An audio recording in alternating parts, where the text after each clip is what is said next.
challenge. And yes, it's part 9. And I don't know when it was. I don't know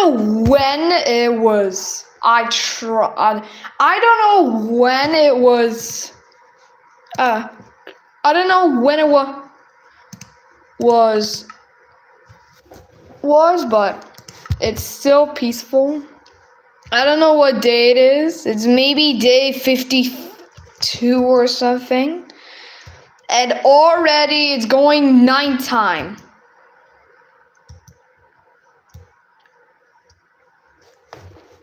Just like everything, it'll make you watch videos.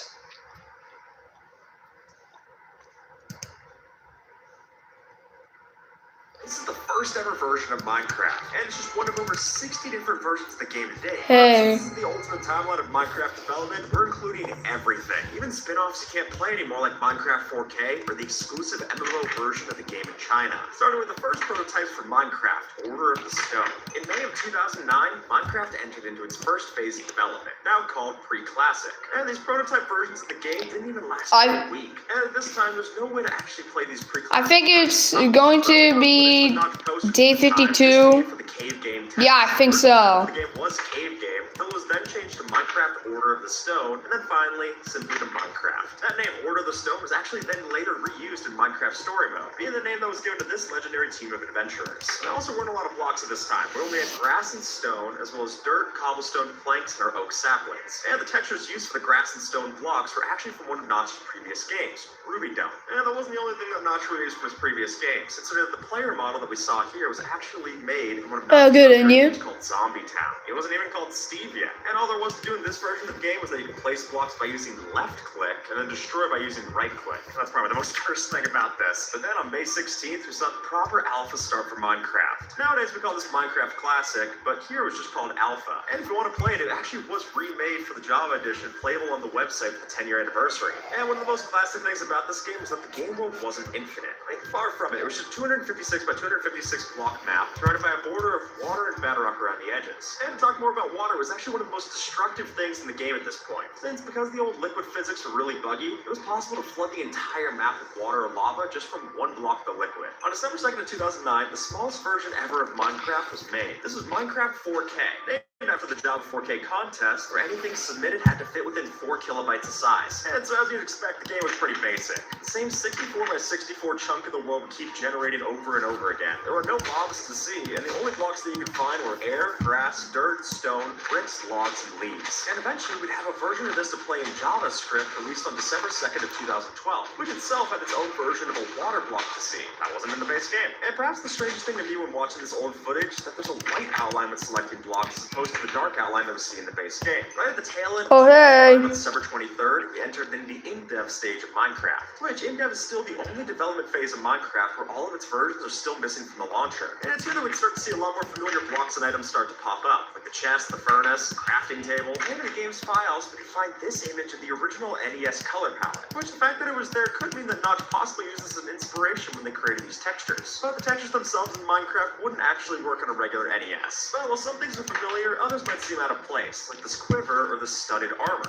And back then, redstone was originally supposed to be gears. Well, that was changed to make Minecraft into a more magic-feeling game. And speaking of magic, there existed a rare glitch in this version where if a player punched a sheep, it would drop magenta cloth instead of the normal gray. And it was called cloth because that was the original name for wool. And it wasn't just the gray cloth that was lost, considering that 46% of all of the in-dev versions are considered to be lost media. With a couple of dedicated fans working around the clock to make sure that we can get back these lost versions. For the first Minecraft version of 2010, Notch added an F, turning our in-dev into inf-dev, short for infinite development. And one of the reasons this part might have felt like development hell was because of how many glitches we were seeing during this version. I mean, for 2 months when inf-dev started, none of the mobs would spawn due to a bug in the code. And it wasn't until April 15th that this finally fixed. And while we saw some notable items come up at this point, like the bucket of water, the golden apple, or the rails and minecarts, the strangest thing found in the game's files at this time was this red square saying Firetex, honest, which was the placeholder image whenever you would step into fire and light yourself ablaze. ways. But in hindsight, InfDev wasn't all that infinite, considering that on June 30th, we got our first version of Minecraft Alpha. However, when this started, has actually been contested in the community, considering that the first version to display the text Alpha was the one released on July 2nd. But Notch has also said that in a blog post on June 30th, he referred to this version as the version that was called InfDev up until yesterday, which would imply that the one released the day prior was actually the first version of Alpha. But regardless, this is where the game actually started to take a more recognizable shape. I mean, survival was the only playable game mode, there was no creative at this point, but the world did generate a lot more similar to what we would see in the later versions. There were no biomes necessarily, but there were different forms of landforms that would generate, like the beach, the ocean, the woods, plains, and mountains as well. But because there were no proper biome color maps defined in the code, that's why all of the foliage at this point has the distinct green color that you see.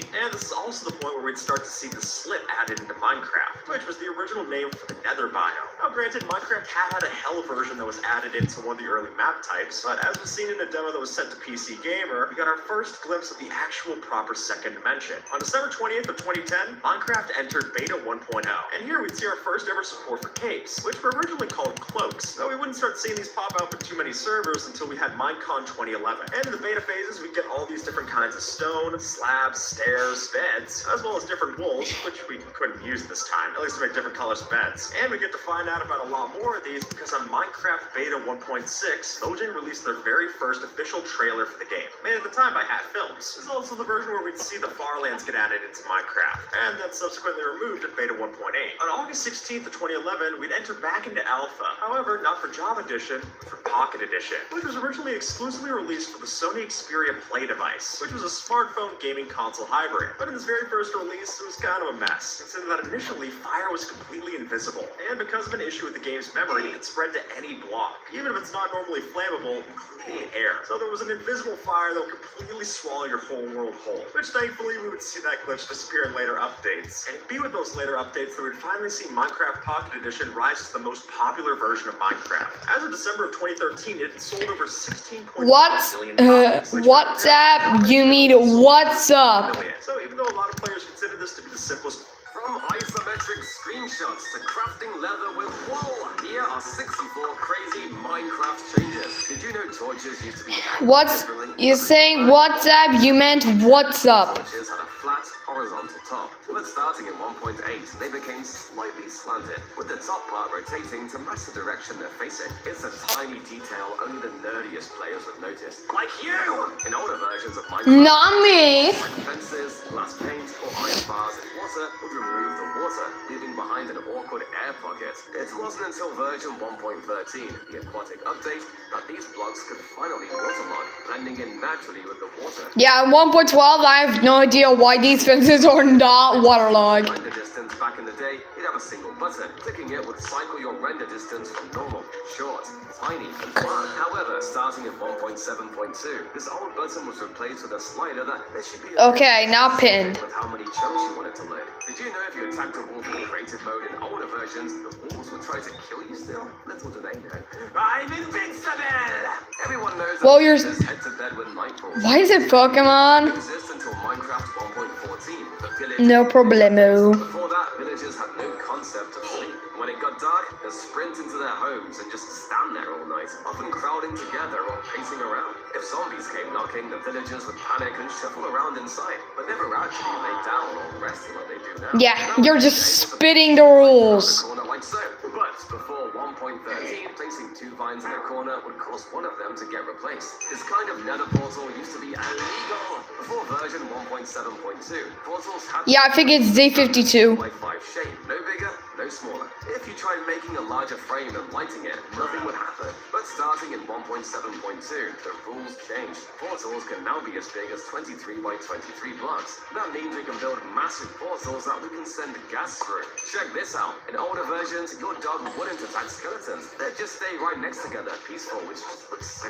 wrong. It wasn't until version 1.8 that the functionality was added where wolves would chase after both skeletons and wither skeletons. Trapdoors used to be one of the most frustrating blocks in Minecraft. They were super finicky. You couldn't place one without a supporting block, or it would just break. But that's all changed in 1.9.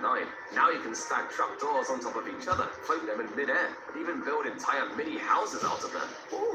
When you craft a shield today, Yeah, this emoji does not exist. something like this. shields. But originally, this wooden shield didn't actually exist in the game at all. When shields were first added in Snapshot 15W33C, they were crafted like this, with 3 wool, 3 wood, and 1 iron ingot on the side. This meant that it was impossible to craft a shield that didn't already have a base banner color on it. Since I think most players never choose to decorate their shield with a banner nowadays, it's crazy to think that the regular shield almost wasn't added to the game at all. Monster spawners are currently this dark blue color, but when they were first added, they were a much brighter blue instead. It didn't feel very appropriate for a block that literally summons monsters to have such a bright and happy shade of blue. So it's a good thing it had its colors tweaked to be Oh yeah, right. Oop. Let's change versions to a new one. Originally, they were so comically bad at aiming that they were barely a threat. Then the 1.5 update, they were made a little less stupid and a little more fun to fight. But in the 1.9 update, skeletons were made to be impossibly hard, being given the ability to strafe and avoid players while shooting them at the same time. If you ever tried to go up to a skeleton to kill it in this version, it would just walk away from you really quickly, raining down arrows the entire time, which was completely imbalanced. Fortunately, in the coming updates, they will be tweaked just the right amount to be significantly easier to fight, without making them as stupid as they were originally. Back before Minecraft... Okay, one more version and I can now finally generate nevers. A nether portal. Since nether is already added in the game, in Minecraft Alpha, pressure plates required 3 wooden planks to craft instead of 2. you can have emoji G Kitchen. Another recipe for slabs, and you'd be correct, because it was in Minecraft Beta 1.3 that the recipe for pressure plates was changed to only require 2 planks, in order to make its old recipe the new recipe for wooden slabs. It was always weird that crafting 3 cobblestone in a row made thick stone slabs, but crafting 3 wooden planks in a row just made a thin little pressure plate, so it was nice to have the recipes made more consistent. In early Minecraft versions, there was no Hey, welcome back, Michu. so the player actually just spawned with a bunch of stuff, like 20 arrows you could shoot by just pressing tab on your keyboard, and 10 TNT blocks that were simply detonated by just punching them. Spawning with some stuff to immediately play with was pretty fun, and I really wish the bonus chest in modern Minecraft had some more interesting items in it. The way you used to get stone slabs in Minecraft was honestly really weird. By simply punching a piece of coal, I'm just good. you were able to obtain a few stone slabs for building, which felt incredibly cursed. Additionally, since there was no crafting, oak logs would just drop planks when you drop them, instead of dropping the log itself to be converted into planks. And craziest of all, whenever you would mine a gold ore block, it would just drop an entire gold block for you. I mean, you couldn't use that gold block for anything but building, so it wasn't that crazy, but if gold ore dropped gold blocks in the modern game, that would be ludicrously overpowered. Originally, paintings were crafted with 8 wooden planks instead of 8 sticks, making them a lot more expensive. It also just felt a bit weird for a little Wait. where so much wood. So I think changing this over to I don't have wool, but I know what to do. added to the game, they couldn't be crafted at all. Instead, the player would just spawn with 20 arrows, as indicated by this little What? X above the hotbar, which they could I can't make a painting. without needing a bow. Then when the bow was added, arrows became a craftable item, and for some reason, Notch made it possible to craft them using apples. A few days later, this would be updated to a more familiar looking recipe, but one that was still pretty different from the one you know today. It required a feather, a stick, and instead of a flint at the top, an iron ingot. This makes sense, since flint didn't exactly... Okay, wait for a moment. I think paintings are not added yet. Yeah, I think paintings are not added in this version. was only ever used Fine. steel, and the recipe for arrows wouldn't be exchanged for Wait. months when the game would enter its alpha stage. I know what you're doing. Today, when you place one down, it stands straight like a pole, but originally they formed a cross shape when placed alone. I'm not doing that. It's inappropriate. To show how they could extend in any direction. In version 1.9, they were updated to the pole design we have now, which looks much cleaner, especially for builds like umbrellas. The same change applied to grass planes when they used to have a cross shape but were updated to be straight. Nowadays, crafting golden apples is pretty expensive, since making just one is going to cost you a whopping 8 gold ingots. But for a while, you could craft golden apples with gold nuggets instead. This was incredibly cheap for such a powerful item. But it gets even crazier. The enchanted golden apple is even more powerful. So powerful that it can't even be crafted. You can only find it in loot chests around the world. But originally, enchanted golden apples were not only more powerful than they are now, but they actually could be crafted. It was pretty expensive, taking 8 gold blocks to craft. But since enchanted golden apples pretty much made you invincible, it was totally worth it. It was overpowered, but kind of missed being able to make these stupid things. Instead of Now that's better. you could actually toggle the weather without commands. By simply hitting F5, it would just magically start raining around the player. Since these were just versions for testing new features, it makes sense that this special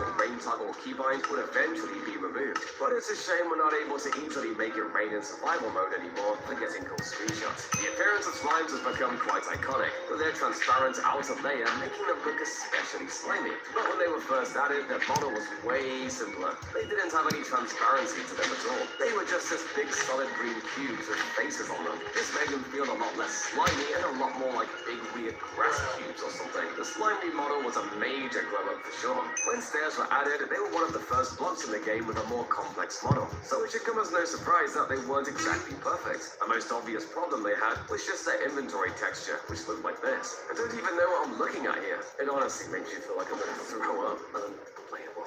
Drowning in Minecraft used to be way scarier because every time you took damage from drowning, the game would make you sink a little bit into the water, briefly stopping your progress as you're trying to reach the surface again. I remember this causing me so much anxiety when swimming in older versions. I still have the right minutes of content. Minecraft has a ton of secret tricks you can use for quickly moving around your items, like shift clicking to instantly move an item into a chest, shift double clicking to move every single stack of that item, and even right clicking and dragging to evenly distribute a stack of items into multiple smaller stacks. But originally, none of these actions existed in the game, and the only way to move items around in inventories was to just click and drag them one at a time. This was especially annoying when you'd come home from a mining trip and your inventory was just completely filled with cobblestone. So putting it all away in your chest was just a painfully slow nightmare. Yes, I know. Originally, there were only white sheep in the game, but instead of dropping white, I'm almost they were dead. initially intended Give me to be food! red wool. As can be seen in this development image released by Notch. I guess he realized it was too weird to actually put into the game, so he never released a version where the wool was red. Does anyone remember how mobs in monster spawners used to be rendered so big that they literally didn't fit inside the block? I remember seeing these cursed spawners on creative servers with giants and ghasts rapidly spinning in circles. It was honestly pretty hilarious, and I'm kind of sad that putting a ghast in a spawner nowadays just looks like this. Look at how small and boring he is! That's small and boring! For a long time, the invisibility potion didn't really work on sheep. I mean, technically it did. If you splash one with invisibility, most of it would become invisible, but its entire outer layer of wool stayed visible, meaning a sheep could only be truly invisible if it was sheared. I'm not sure if this was a bug or just a weird secret feature, but it definitely didn't feel like it made much sense. So in the 1.8 update, Mojang changed its behavior, and now sheep could finally become fully invisible, allowing them to hide anywhere. It could be aha, gotcha!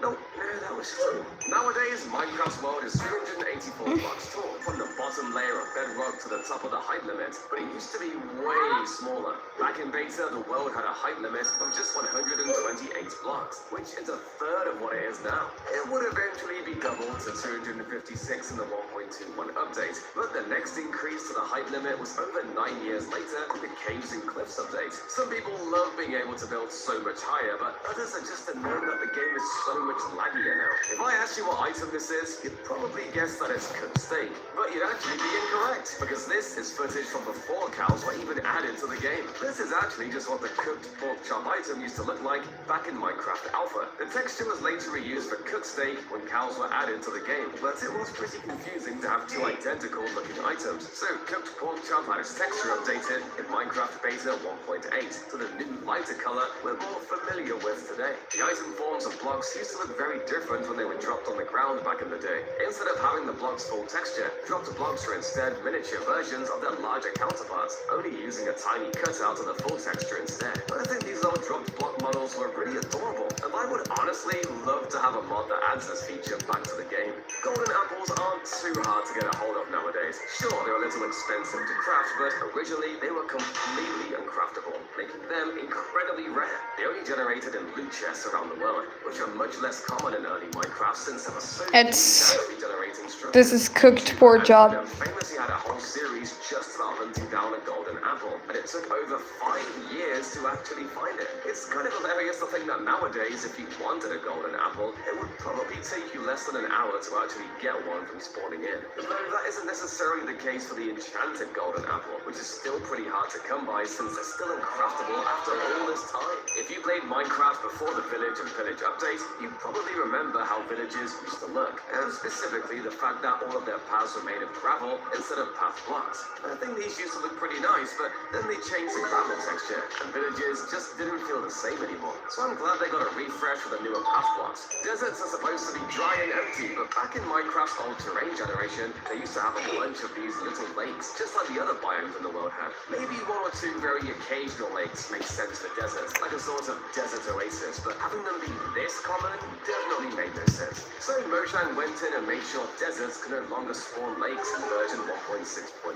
Have you ever looked at a zombie pigman and thought, man, I want to keep that? Probably not, but for the entirety of Minecraft Alpha and Beta, zombie pigmen actually dropped cooked pork chops when killed. This made them a bizarrely effective food source, since farming pigmen was an easy way to get a bunch of cooked food, meaning you didn't have to mine coal and smelt the food yourself. This was frankly too overpowered and made other food sources pretty useless. So zombie pigmen drops were changed in the official release, making them drop rotten flesh and gold nuggets instead. This incredible screenshot of an You have a final chance. If you do this again, I will make you time out. Very early on, they were called isometric screenshots. And back before Minecraft world generation was infinite, you could just hit F7 on your keyboard and get this awesome image of your entire world. Obviously, this wouldn't be able to work exactly the same in modern versions of the game, but even just a massive screenshot like this of the currently loaded chunks would be pretty cool. Did you know the Ender chest was made with wood instead of obsidian? That's right, the Ender chest was actually Stop typing this. What? You're timed up for 5 minutes. Suggested that the crafting recipe for Ender chest would use 1 Ender pearl instead of an Eye of Ender, with 8 oak planks around it. While I would appreciate being able to have an Ender chest within the first 20 minutes of playing in a Minecraft world, I do think this recipe would have been a little too easy for how overpowered Ender chests are. So I think the current recipe is much more fair. The Minecraft launcher has changed lots of times over the years. Nowadays, you have this flashy modern launcher that's used to launch both versions of Minecraft and all of its spin-offs. But originally, the launcher was just this, a dirt background, an ugly grey box where you can enter your username and password, and the words Minecraft launcher in plain text at the top. Yeah, this launcher really sucks. But the second Minecraft launcher was iconic. It added the Minecraft logo to the bottom left, tucked the login information in the bottom right, and filled most of the screen with this feed of Minecraft news, so players could stay up to date on every new Minecraft update every time they logged in. The launcher would go through a few more minor updates over the following versions, but mostly just tweaks and feature additions. But eventually, the entire thing got completely replaced with this weird square launcher that just had a big green play button on it. And then finally, the version we all know today. I really miss being able to read the newest updates patch notes whenever I Okay, so Hey! I'll be back. Black button on it, and it doesn't get better than that. Minecraft mobs are already rather dumb, but believe it or not, they used to be even stupider. For some reason, mobs near the edges of blocks would just constantly jump up and down, even if they weren't actually walking up the block. They'd also often jump up and down or spin in a circle on top of any blocks that weren't full blocks, like cakes or chests. It was honestly pretty hilarious, but I'm glad mobs have finally learned to relax and give their legs a break.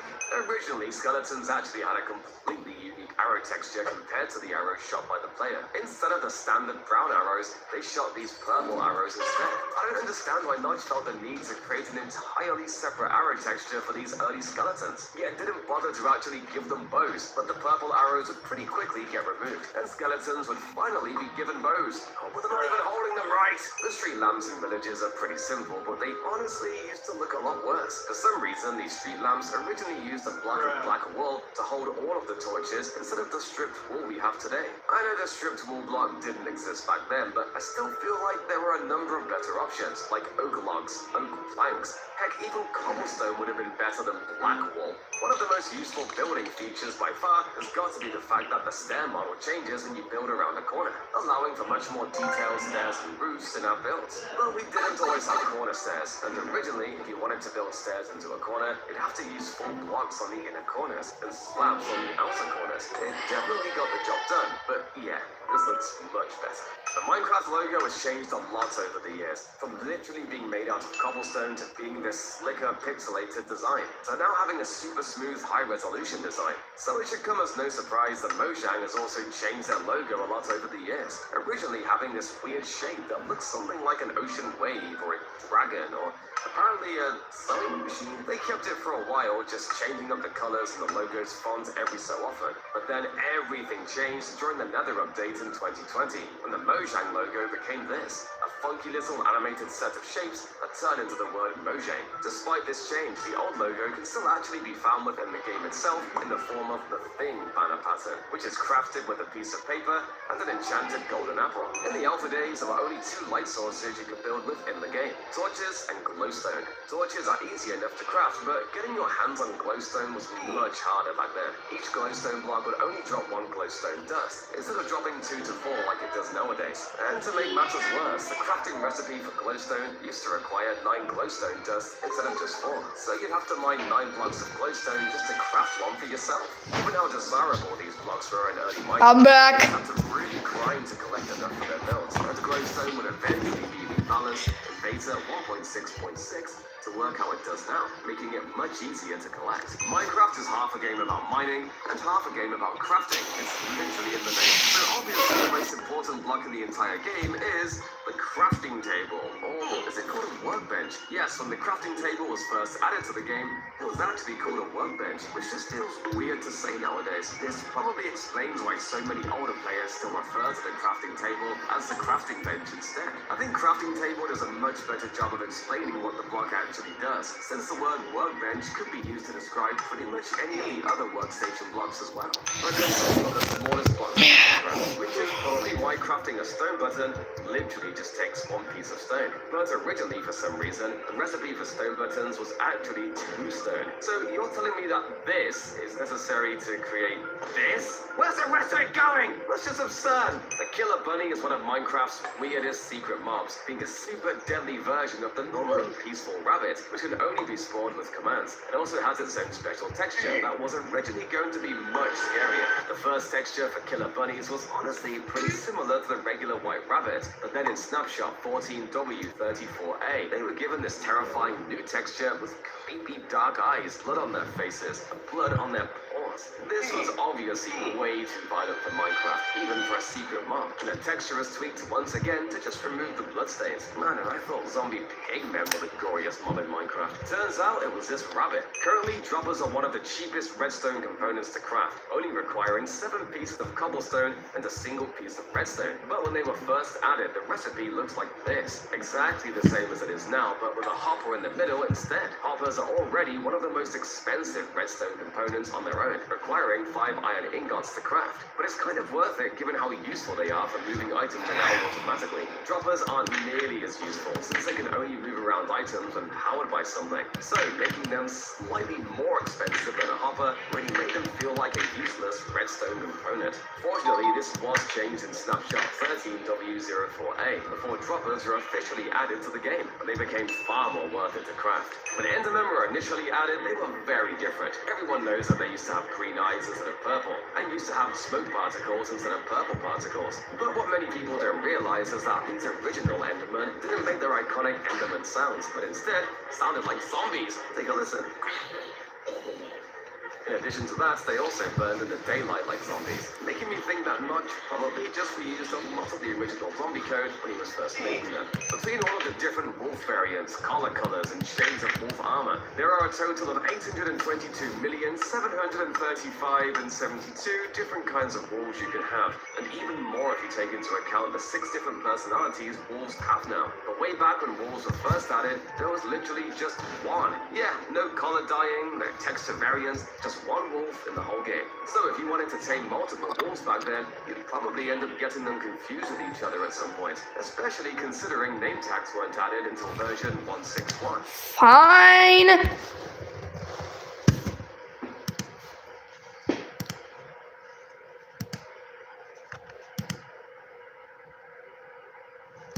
It's Falling Martin.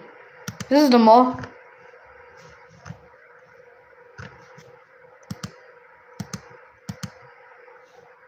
Into account the This is bad. wolves have now. But way back when wolves were first added, there was literally just one. Yeah, no color dyeing, no texture variants, just one wolf in the whole game. So if you wanted to tame multiple wolves back then, you'd probably end up getting them confused with each other at some point, especially considering name tags weren't added until version 161. This did make it much easier to prank your friends though, hiding their real wolf underground and replacing it with a perfect duplicate that they can't interact with. Mojang has made it so much harder to commit my crimes. I've always thought it was kind of weird that you can punch things like glass blocks and cactus without taking any damage. I mean, Minecraft isn't exactly known for its realism, but you would think that since touching a cactus deals damage to the player, you should probably get hurt when trying to pick it up, right? Well, apparently Mojang thought so too, since this was actually a feature of the cactus block when it was first added to the game. Every time you started punching a cactus to break it, the player took half a heart of damage. I guess players probably found this feature a little too annoying, so it got immediately removed in the next update. But I think it'd be funny if it still happened today. Before leather was actually added to the game, we were still able to craft this set of brown armor. So if it wasn't made from leather, what was it called? Apparently it was called cloth armor, and it was actually crafted with wool. The idea of creating wool armor that actually protects you from damage is honestly pretty comical, and I'm not sure what Notch was thinking when he added this to the game. In survival mode, you can only hit mobs that are 3 blocks away from you, but in creative, you can actually hit mobs that are up to 5 blocks away. But that's nothing compared to how it used to be when creative mode was first added. Back then, you could hit mobs from insane distances like this. It was pretty fun to be able to snipe mobs with your sword like this, and honestly, I don't understand why Mojang removed this feature from creative mode later on. Do you remember this old command? When playing in creative mode, if it suddenly started raining, you'd have to run the command toggle downfall to make it stop, as opposed to the modern equivalent, /weather clear. Additionally, in order to swap between survival and creative mode, you need to type /game mode 0 or /game mode 1 instead of game mode creative or game mode survival.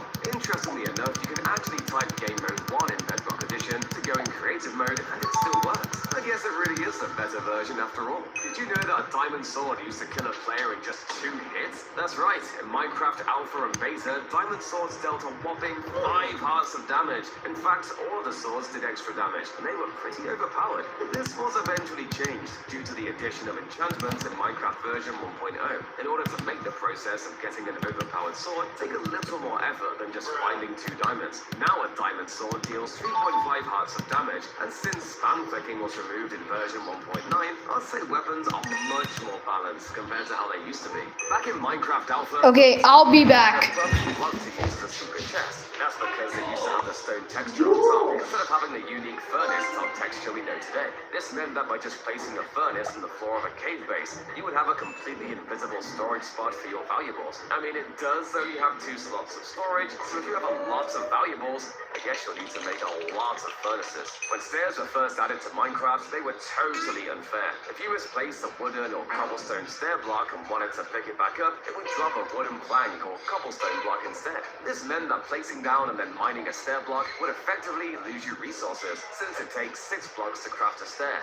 Mining them would only give you 4 blocks in return. This stayed in the game all throughout Alpha and Beta, and would only be fixed when the game officially released in 2011. Enchanting was first added in Minecraft version 1.0, the first full release of the game out of Beta. But bookshelves were added all the way back in the Minecraft survival test, before Minecraft even entered its alpha stage. This meant that for the first 2 years that bookshelves existed, they were pretty much just decorative, serving no purpose at all. Additionally, the book recipe used to just require 3 pieces of paper without needing any leather at all, making it much easier to actually put together an enchanting setup for the first few versions of the game. The old sounds of those were ear-piercing.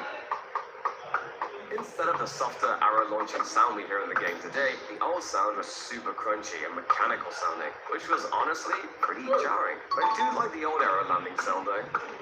It was super satisfying and sounded like an arrow landing in an old cartoon. It's pretty annoying that the only way to eat mushrooms is to craft them together with a bowl, creating mushroom stew, which is, by the way, unstackable, meaning you either have to fill your entire inventory with mushroom stew, or you just have to keep 2 stacks of mushrooms on you at all times, and craft your food whenever you got hungry. But originally, mushrooms were actually directly edible. No bowl required. Eating a brown mushroom would heal 2.5 hearts, whereas eating a red mushroom damaged 1.5 hearts, which was pretty powerful for blocks that just generated on the ground. In the first test version that added armor, it was effectively just a cosmetic for players and mobs, and didn't actually provide any protection. Zombies and skeletons were able to spawn with armor on, but they didn't take any less damage. Additionally, the armor only existed as a helmet and chest plate, with no leggings or boots, and the chest plate didn't even fully cover the torso. I guess that explains why it doesn't provide any damage protection.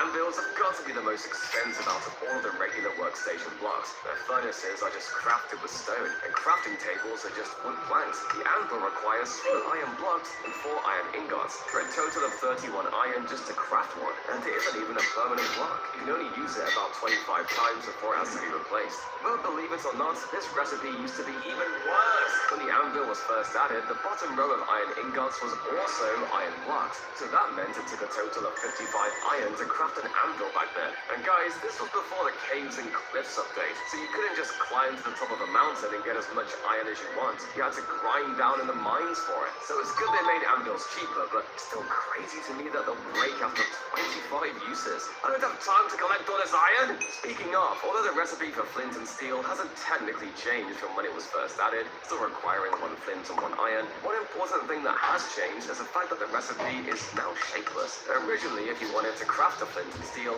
you had to put the I'm back. diagonally up and to the left of the flint. If you arrange them any other way, it Oh. wouldn't work. This is in contrast to the way it works now, where you can actually place the flint and iron ingot however you want in the It's day. and it will It's always day 54. steel. It's a small change, but it makes crafting just a bit less annoying.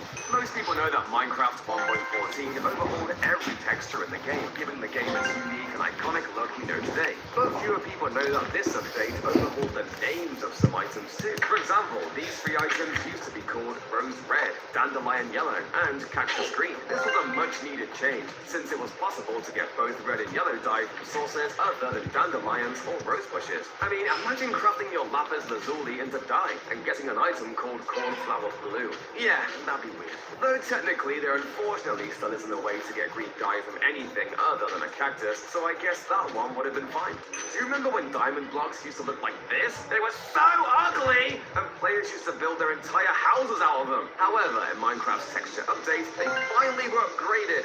Iron, redstone, and lapis don't feel majorly changed, but they just look a lot more modern now. Diamond and gold blocks both have this nice shiny texture that looks like it's glittering in the sunlight, which feels a lot fancier than the weird ambiguous textures they had before. And then the emerald block has the most extreme change, being completely redesigned into this beautifully patterned block that honestly looks incredible when used as the eyes of a statue. As compared to the original emerald block, it's no contest. Sure, the new block looks good, but you still shouldn't build your houses out of them. Pigs are one of Minecraft's first passive mobs, and their derpy, outward-facing eyes set the standard for how other mobs added to the game would eventually look. But did you know that originally these eyes were actually facing forward? That's right, this was how pigs would have looked in Minecraft. Having one of these guys staring at me while I'm trying to build would definitely make me uncomfortable. It looks like it's about to start talking to me. Most people know that the anvil has a 50-character limit, so you can't have a name longer than that. However, previously the limit was actually smaller, at only 35 characters. That feels like it would be more than enough room for renaming your items. But the reason it got increased is because there was almost an item added to the game that would exceed the 35-character limit. You see, when copper blocks were first added, the first oxidation stage that is now called exposed used to be called lightly weathered, meaning it was possible to craft yourself some waxed lightly weathered copper of the stairs, totaling a whopping 41 characters. This forced Mojang to increase the Anvil renaming limit, but ironically, they ended up just renaming the item later on, so extending the character limit wasn't even really necessary. But hey, I'm so glad I now get to name my items things like this. This was the original pufferfish texture. This goofy looking flat fish not only doesn't look all that great, but it also barely looks like a pufferfish. Then when it got updated to be this bright yellow little ball, it was certainly better and more identifiable, but still felt a little off. It wasn't until it was completely changed to better resemble the actual pufferfish mob that it finally felt like this item was in its final state. It does make me a little sad though, knowing that for as cute as this guy is, he's actually dead. Minecraft is constantly getting new colors of wood nowadays, with the community excitedly speculating what the next new color will be. I'm personally hoping for green. But there was once a time where differently colored wooden planks weren't even a thing in the game. Before update 1.2.4, every type of log would just be crafted down into this tan-colored wooden plank block. Building already feels hard enough nowadays, but you're telling me that the only color option players used to have was just oak? Well, at least it wasn't birch. Building a house out of random ore blocks like diamond and gold is a core experience for every Minecraft player, and these structures are a big part of early Minecraft's identity. Something about building a big, ugly, gratuitous cyan house still just makes me feel good inside. I feel powerful. Nowadays, the Nether has lots of things to do. There are 5 unique biomes, 11 mobs, and 2 dungeons for players to explore. But back when the Nether was first added, it looked something like this. Pretty similar to the current Nether, right? Well, this is literally all there was. One endless biome filled with lava and netherrack, a few ghasts and zombie pigmen, and that was it. There wasn't any structures, no rare biomes, and no interesting mobs to hunt. And even the mobs you could kill didn't drop anything of use. The ghast didn't drop any ghast tears for brewing regeneration potions, because this was before the game even had potion brewing. And zombie pigmen did drop cooked pork chops back then. But since fighting them is so dangerous, it's a much better idea to just farm pigs back in the overworld. Ultimately, the only useful things you could find in the Nether were infinite lava and glowstone blocks, just barely saving this entire dimension from being completely useless. When the Endermite was first added, it was literally just a retextured silverfish. It was just given a purple recolor, and this weird little spiky hair things were removed. Is that hair? I never really know. And to be honest, I don't want to know. Anyways, a few updates later, the Endermite was given its own unique model, making it its very own brand of disgusting bug. Minecraft mobs aren't that scary, but this is scary. The original drowned texture used to be a half zombie, half skeleton mix with an unsettling magenta hue. Honestly, this version of the drowned feels like it would fit in better in the Nether than the ocean, if you ask me. And that's more gory than zombie pigmen do. It's definitely for the best that they changed the drowned texture to be more green and blue. Not only do these colors look better in the oceans and rivers, I'm also not waking up in a cold sweat every night thinking about my recent aquatic adventures. Believe it or not, just filling a bucket of water could easily ruin your base back in the day. You see, when you would fill your bucket from the ocean, instead of immediately filling in the hole and making the water look correct again, it would just leave this ugly flowing water animation in its place. And if you kept picking up even more water, the problem would just get worse, until you have a terrible patch of glitchy looking water, completely destroying your gorgeous beachside view. This was due to the fact that flowing water wasn't actually able to spread and replenish itself unless it was on top of a solid block. So if the water was more than 1 block deep, it would never regenerate. Fortunately, this was changed in Minecraft 1.5, and all of our deep oceans, rivers, and lakes can now be reliably used as infinite water sources without causing any damage. Old Minecraft terrain generation used to be much simpler, and as such it was far more common for structures to generate improperly. For instance, most mine shafts that generated in the world would often burst into parts of a cave, and then leave the wooden supports floating in the air. Nowadays, mine shafts not only look nicer, but when they generate in a cave, they're given wooden floors, either hanging from chains or supported by tall posts. It's much better than having them float, and makes them way more fun to explore as well. Only some players remember that the village's original name was the Testificate. It was a name used in a few beta versions that didn't seem to mean anything, but the term stuck around in the Minecraft community for a long time, often being used to refer to villages a long time ago. Now it's just a relic of the past that few modern players probably even remember. Throughout its history, there have been plenty of small inconsistencies in Minecraft, and one pretty interesting example would be the block of lapis lazuli, or should I say the lapis lazuli block, as it was originally called. You see, most minerals in Minecraft are able to be converted into a compressed block form for easier storage, and almost all of them start with the words block of iron, block of gold, block of diamond, block of redstone, etc, etc. But the one oddball out was a compressed version of lapis lazuli, which was instead just called the lapis lazuli block. In the 1.17 update, they fixed this inconsistency for lapis, but weirdly enough, didn't change it for the other compressible blocks, like the slime block. Not to mention how the block of quartz and the block of amethyst can't be uncompressed after they've been crafted, so should probably be called quartz block and amethyst block instead, right? This is getting confusing. So, you all know about Minecraft's new wolf variations that were added in 1.20.5, but this actually wasn't the first time wolf variations were added. Back in the one block at a time update, you were able to name tag a wolf to Mars and get this adorable brown wolf texture. And in the vote update, you can name a wolf King B-Dogs, which is one of the developers' usernames, and give your wolf a crown. The crown might be a bit much, but I'd honestly love to be able to have this cute brown puppy in the regular game. And I guess the new Woods Wolf variant will have to do. Minecraft mobs used to look all the same, but now we finally have different types of wolves, cows, pigs, and chickens. Yeah, I even tried this version and it looks weird. Original mob textures for mobs that spawn in plains or forest biomes, but now we'll get mobs for hot biomes and cold biomes as well. Because As far as to give the hot and cold chickens that own unique egg Because- is there anything special about these? because of the cow, pig, and wolf, Making the I mean inventory chicken textures, worse with each and every is update. giving me nightmares. Already takes up 1 or 2 slots in your hotbar. But what if it took up 1 or 2 rows in your entire inventory? Well, that was the reality for many Minecraft players back in 2010, when Minecraft was still in beta. Food simply did not stack, unless you used cookies, but those would only stack up to a maximum of 8.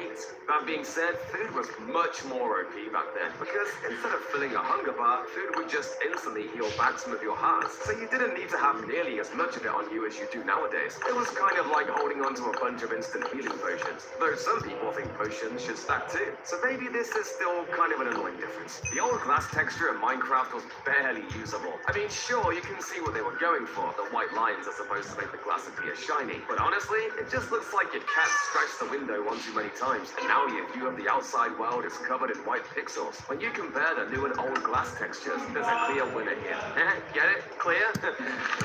The new glass texture is mostly just a frame, and you can actually see through it. Feels like it'd be obvious, but hey, it only took them 10 years to eventually figure it out. Bat changes were totally unexpected. In 1.20.3, bats were given a complete redesign from the ground up. The old texture was way too HD for how small the mob is, and its face also barely resembles that of a bat. The new bat is just better in every single way. It's even got a fancy new animation that makes it flap its wings a lot more like a bat, and a lot less like a hummingbird. Can you believe you only used to be able to create 5 Minecraft worlds in total? For a game where you can build anything, the idea of limiting how much a player can build is pretty odd. I mean, if you think about it, every world is technically infinite, so you could just keep walking until you find new chunks. But I think if this limitation existed today, we'll still be pretty irritated. One of Minecraft Alpha's most annoying features was the fact that leaves were permanent. This meant that when you chop down a tree, all of the leaves stayed floating in the air. So, if you wanted to clear out parts of the forest to build your house, you have to manually punch every leaf one by one until they were all gone.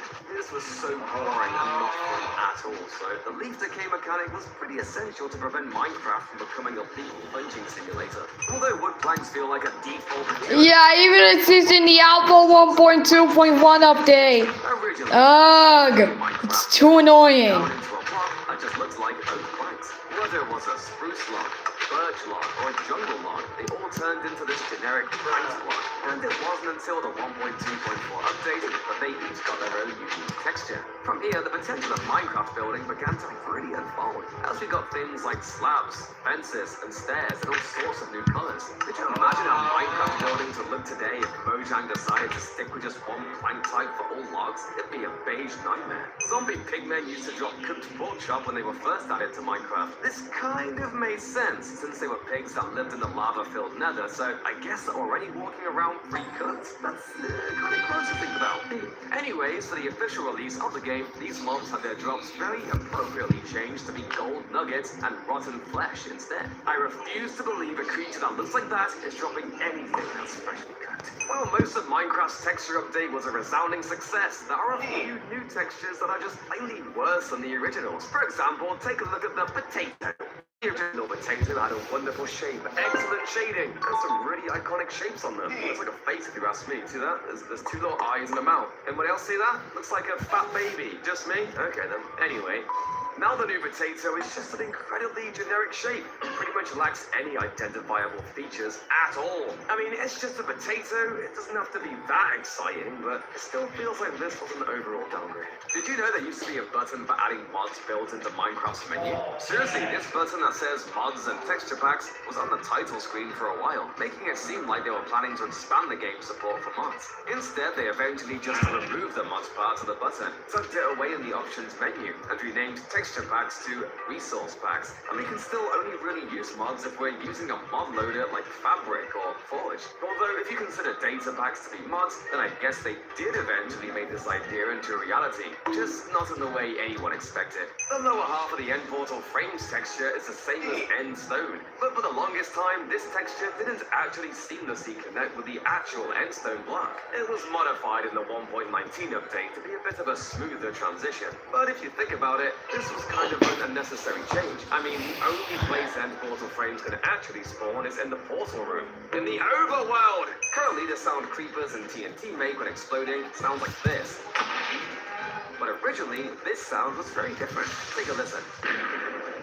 It used to sound a lot more bassy and compressed, like it was from a 90s game or something. Maybe this fits in with Minecraft's old retro aesthetic, but the art style has come a long way, so it's probably good they've tweaked the sound. When the Vex was first added to Minecraft, it was illegal! It was such a small mob, but it still had the same pixel density as a full-size player. It looked very out of place with its HD textures, and almost like something you'd find in a mod. So the model change of 1.19.3 to make the Vex more closely resemble the Alley not only improved how this mob looked, but also kind of added some lore implications to the game as well. Are the Vexes just corrupted versions of the Alley, turned evil by evokers? Minecraft's tutorial is pretty lacking, but apparently that's mostly by design. Direct guidance on how exactly to play Minecraft was intentionally left out of the game early on, to allow players to explore the games themselves and decide what it is they wanted to do. This was fine for the most part, but the one thing that really felt ridiculously unfair was that there were so many crafting recipes in the game, and there was no official place to see them all. Sure, you had the community wiki, the Minecraft forums, and countless YouTube videos talking about recipes for new items, but the fact that the recipe book wasn't added until 1.12 really makes me wonder how on earth most players even survived in the past. Like, don't ask me how to craft a daylight detector. Nobody knows that at the top of their head! Do you remember when cobblestone used to look like this? It was one of the first blocks added to the game, so it had a pretty basic texture, and honestly, a lot of people considered it to be pretty ugly. Over the years, its texture was tweaked to have a lot less contrast, and although it's probably better for building now, I still kind of miss the old cobblestone block. Finding monster spawners to create mob farms used to actually be surprisingly easy. This is because they spawn so close to the surface, so you can probably hear the mobs in sight and easily locate one by ear. But even easier than that, if you just head on over to a desert, chances are pretty good that you'll find a monster spawner that has caved in, since sand is a falling block. I really miss discovering these in my world. It always felt so cool finding these in the old game. Did you know you can get Minecraft for free? Don't worry, I swear this is legal. If you just go to classicminecraft.net, you're able to play the original web demo of Minecraft. Back when there were no mobs, there wasn't any health, and the world wasn't infinite. All you could do was walk around and place and break blocks. It was a much simpler time. And although it practically has no features, there's a certain peace that comes from playing this version of the game. Striders are creatures meant to live in the lava, and whenever they're not in the lava, they get cold, so they turn purple and start shaking. That is, unless they've had their brains removed. You see, it's possible to summon any mob without any AI. When you used to summon a Strider with no AI, it would still turn purple and shake when out of the lava. But now when you summon a Strider with no AI, it will always be red, no matter what. You can dunk him in an ice bath and he won't even be bothered. This guy is literally unshakable. Phantoms fundamentally changed how players think about sleeping in their Minecraft worlds. Previously, whether or not you slept in your Minecraft world was entirely your choice. But after the addition of Phantoms, you have to sleep in order to make them stop spawning. You don't get the choice of just fighting your way through monsters or spending the night in caves. Sometimes you just have to skip the night to make the Phantoms go away. This was so invasive that Mojang had to add 2 gamer rules to the game for players to deal with Phantoms. A player sleeping percentage game rule that allows players in multiplayer to sleep without needing every online player to be near a bed, and a do insomnia game rule, which literally just disables phantom spawning. Yeah, I'm keeping that one on. You might think that stonecutters were added in the Village and Pillage update in 2019, but you'd be mistaken. As it turns out, the block has its origins all the way back in the alpha of Minecraft Pocket Edition, where instead of being a slab with a spinning saw blade on top of it, the stonecutter was instead this 55. with a few saw details on its Okay, I'll be back. stone in the alpha stage. This feature was scrapped for the full release of Minecraft Pocket Edition, and the block lost all functionality despite staying in the game. While you've got to respect the classics, the new stonecutter is definitely a major upgrade in terms of block design, user interface, and functionality. The only place it loses out on is its crafting recipe, since the original stonecutter literally only cost 4 cobblestone. Now we've got to shell out 3 smelted stone blocks and an iron ingot. Inflation, man. Minecraft still has cave sounds, but you don't seem to hear them as much as you used to back in the day. Back in the day, it feels like you couldn't go mining without hearing at least one of these terrifying noises. And if you've ever played the game before 2020, you've probably heard one of the rare low-pitch versions of cave sounds that got removed in the 1.16 update. As much as I miss these old sounds, I'm glad I can go in caves nowadays without having to change my trousers every 30 minutes. Desert Temples have experienced a lot of changes ever since their debut back in Minecraft 1.3.1. Desert Temples used to generate with colored wall detailing instead of colored terracotta, which made the orange shapes on the outside of the temple too bright and saturated. It also meant that what was supposed to be a sturdy, ancient sandstone structure could now easily catch fire, leaving these ugly holes on the outside. Thankfully, this was changed in Minecraft 1.8, and now the temples form with the much less flammable terracotta blocks, which are a little more desaturated too. I personally liked crafting a bed from Desert Temple wool, but for some reason, the monsters inside the temple don't want me sleeping there. If you play alpha versions of Minecraft, you'll probably notice that the lighting looks a little rough. That's because the game didn't have any smooth lighting back then, and changes in brightness were really blocky and obvious. Back then, many players played with a mod called Better Light to improve how the game looked, and Mojang reached out to the mod's creator in order to implement a similar system into Minecraft. Getting help from modders happened many times in Minecraft's earlier development, but this was the only time a modder was given their very own custom cape as a thank you for their contribution to Minecraft. And honestly, I think it was justified, because I absolutely cannot play Minecraft without smooth lighting enabled. Everybody knows about the Totem of Undying, the funny little villager-shaped item that effectively makes you immortal. But it didn't always look like a villager. When it was originally added, this was how the Totem of Undying looked. A funny little guy with weird little arms and 2 tiny eyes. I'm really not sure what this totem is supposed to resemble, but having such a bizarre item constantly sitting in your offhand was kind of a strain on the eyes. So it's good that it was eventually updated in Minecraft 1.14. Though every hardcore YouTuber just changes the texture to their own skin anyway, so it doesn't really matter. If you remember Minecraft's old mob AI, you probably know just how terrible it was. Mobs would often just walk in a straight line towards you and wouldn't even try to walk around walls. But this made it pretty easy to outmaneuver most mobs by just walking around a building, causing them to get stuck and leave you alone. The original golden apple texture was so iconic. But of course, like many of the textures in Minecraft's texture update, the golden apple got a complete redesign. And while yes, I'm a bit nostalgic for that classic apple design, I have to admit that the new apple design is a lot cooler looking. There used to be a way to see through walls and find caves, and it wasn't a bug. Originally, when hitting the F3 key on your keyboard, every mob would show its mob ID above its head as a name tag, and just like player name tags, these could be sneaky walls. This meant that by just hitting F3, you could look for name tags beneath your feet to find mob spawning underground in caves. And if you saw a large clump of name tags, then congratulations, because you probably found a mob spawner. This has got to be one of the most overpowered features that Mojang has ever intentionally put in the game. I'm back. When you could save on materials by cutting I'm back. Seriously, just by placing 1 block gaps all the way up to the top of your ladder, you can create a ladder that functions completely normally for half the resources. Unfortunately, this trick no longer works, but hey, maybe it's for the best. A ladder with a bunch of gaps in it just looks pretty darn ugly. Originally, there was no way to skip the night in Minecraft. Before the addition of beds in Beta 1.3, you just had to survive the night, fighting up mobs and lighting up the darkness. It was pretty brutal, and it really makes me realize just how easy the game is when you can always see through the night. I mean, maybe if they remove phantoms, I might actually want to play it more, but who knows? Mossy cobblestone is pretty easy to get a hold of nowadays, but there was a time where it wasn't actually craftable, and the only structure it ever spawned in was a monster dungeon. This made the block incredibly rare, so building your house out of mossy cobble was kind of a flex, but now you can farm it so easily it's practically worth nothing. I guess that's inflation for you. Cookies are kind of a niche food nowadays, but they were considered a rare item when they were originally added, since cookies are crafted with cocoa beans.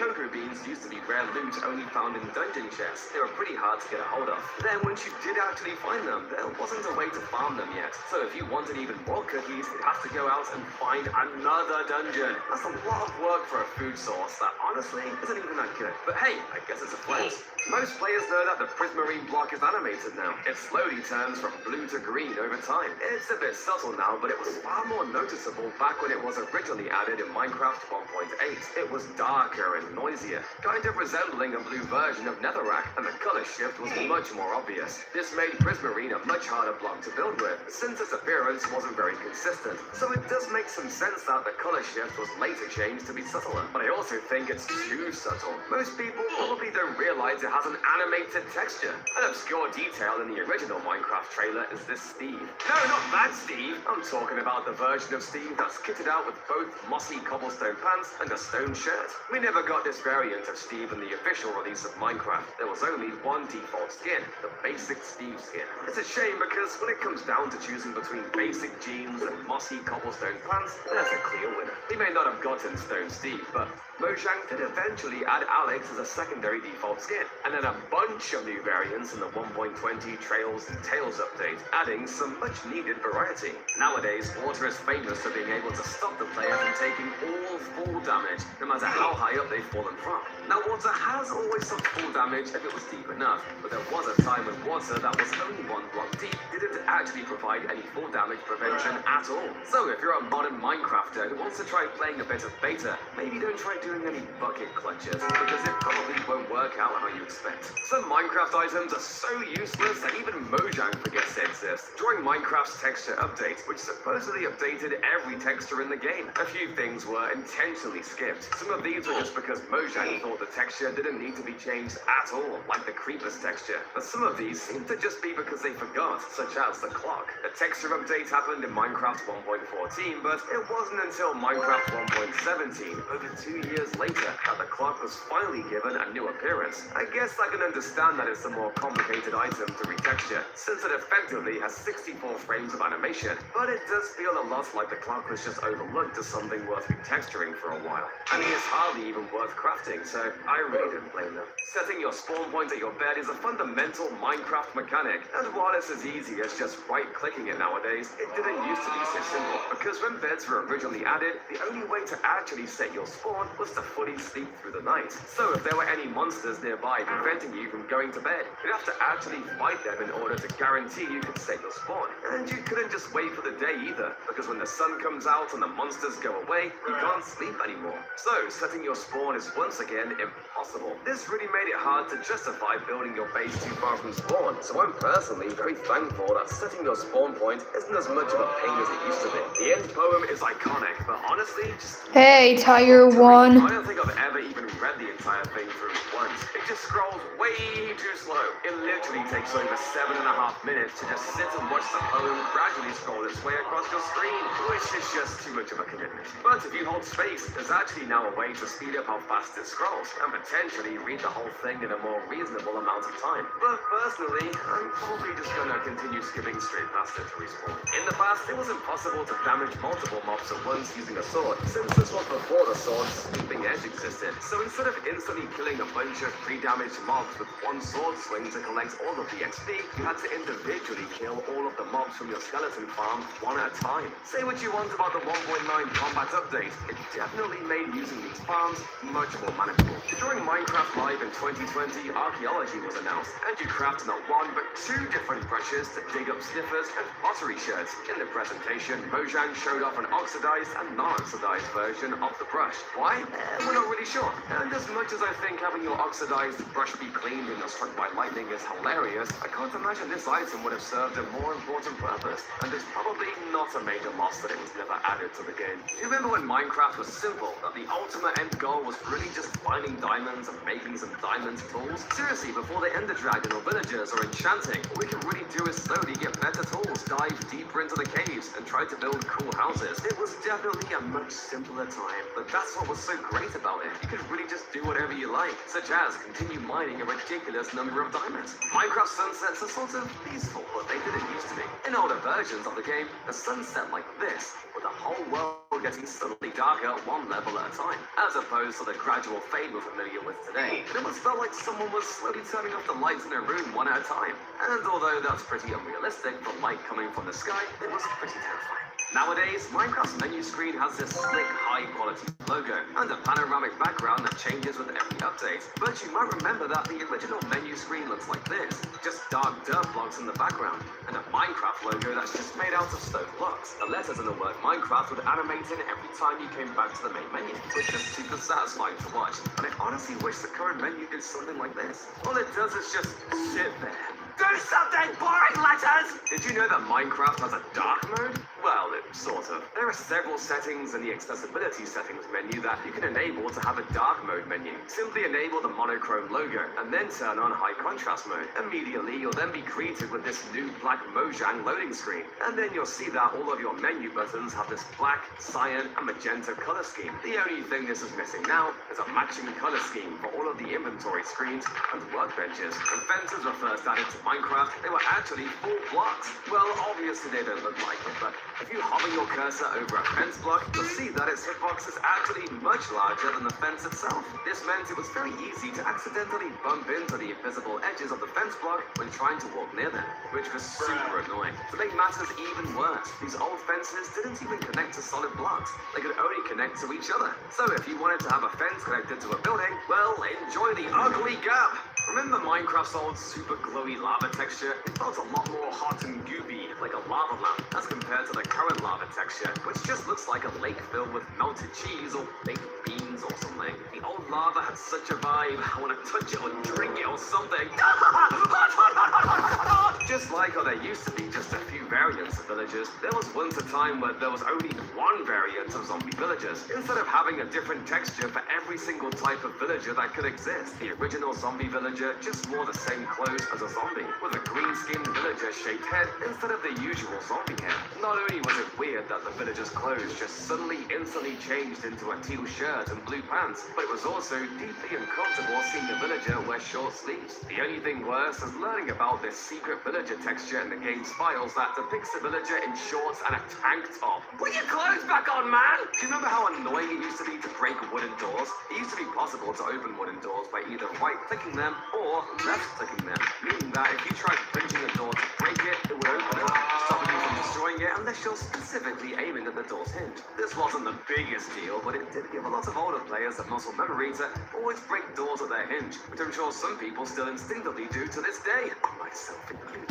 Do you remember when the creative inventory looks like this? Instead of being organized into tabs, it was just one super long list of every item in the game, and the item versions of blocks had this weird lack of shading that made them way brighter than they actually look in the world. It may be a small thing, but I much prefer the way blocks look in the inventory nowadays. It's a lot more accurate. It doesn't burn my eyeballs. Do you remember how terrible boats used to be? Not only were they painfully slow to the point of being nearly useless, but they were also so unbelievably fragile, and lightly bumping into any block would cause your boat to shatter into sticks, wasting all of the wood it took to craft it.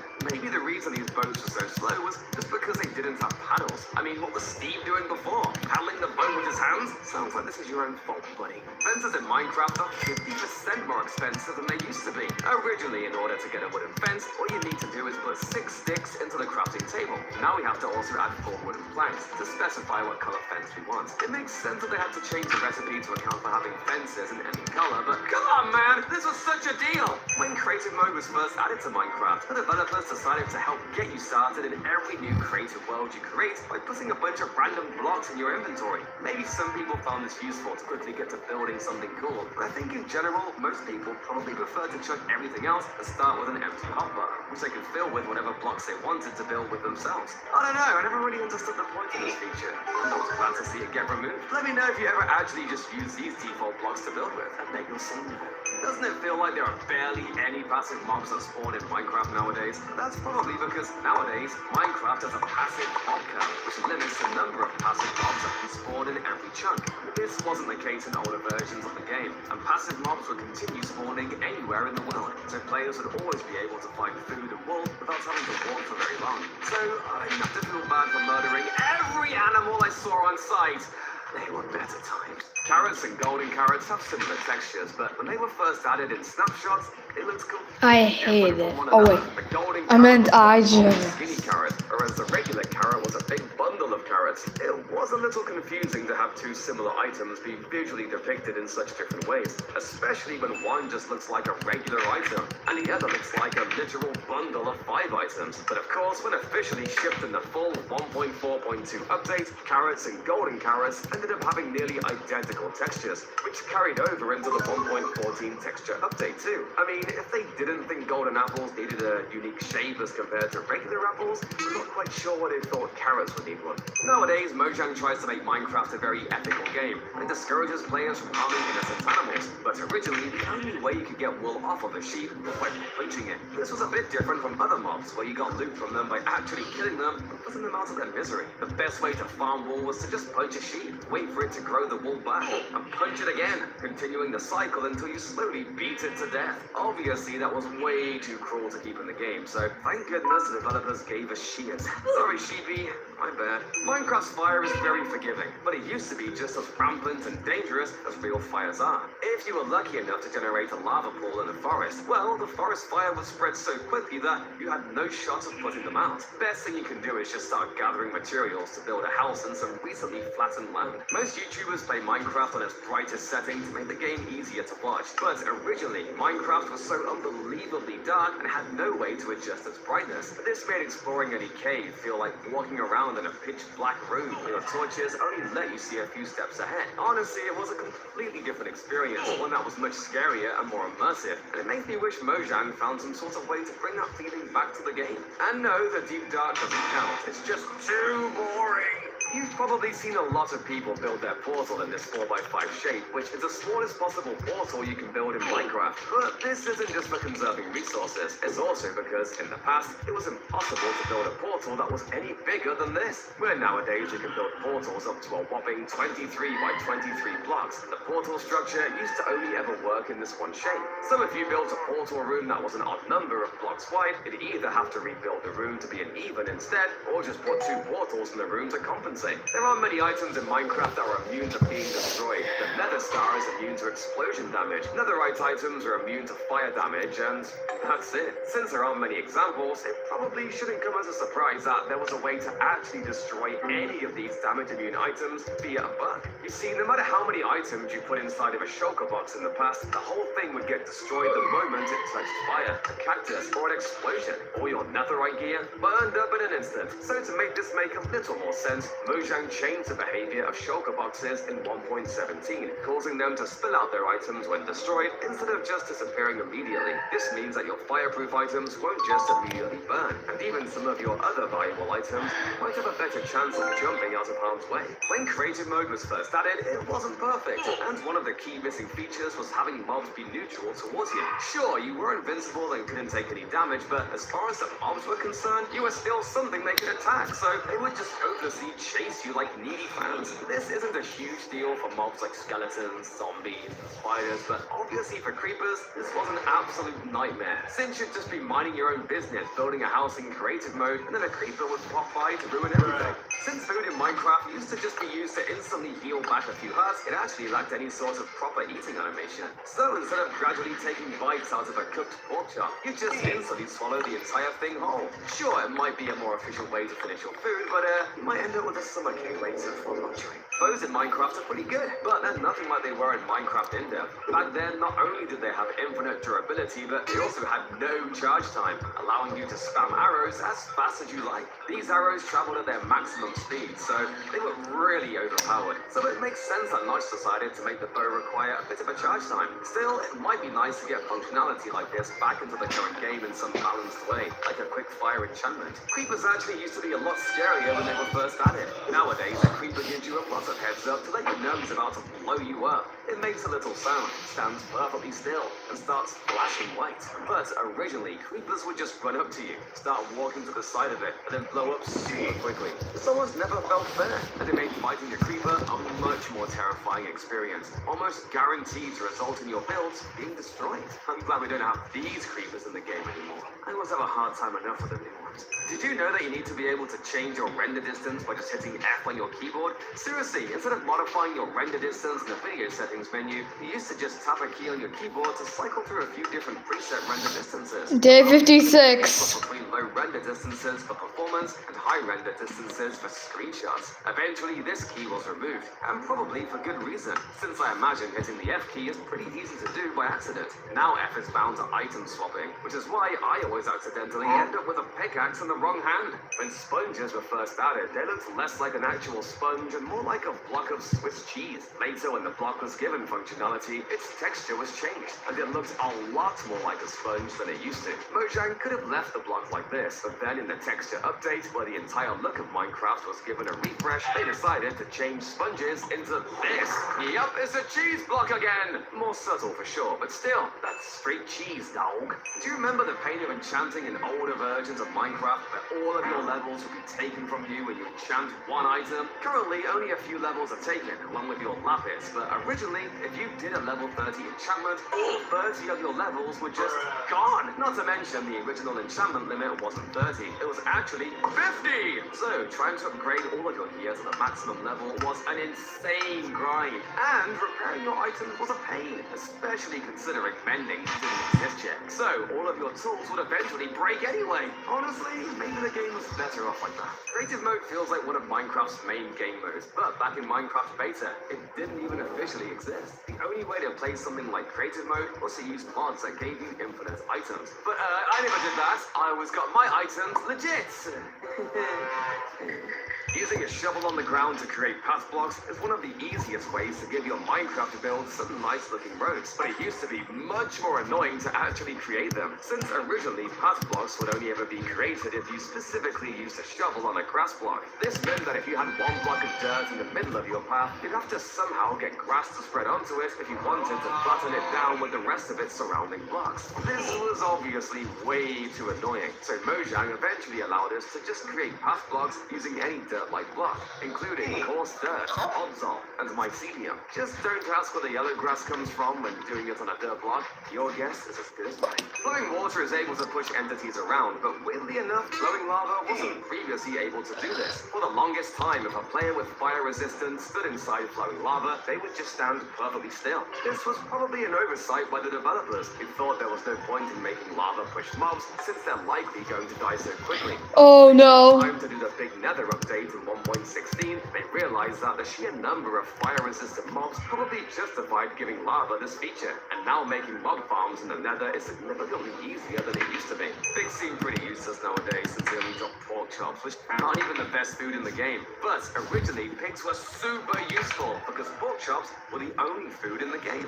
Not every mob dropped meat in the beginning. Cows just gave you leather, chickens gave you feathers, and sheep gave you wool. This made pigs super useful, but that glory didn't last long, as pretty quickly Mojang decided that other mobs should give the player food too, and now pigs are pretty much only good for riding, and they're not even the best of that either.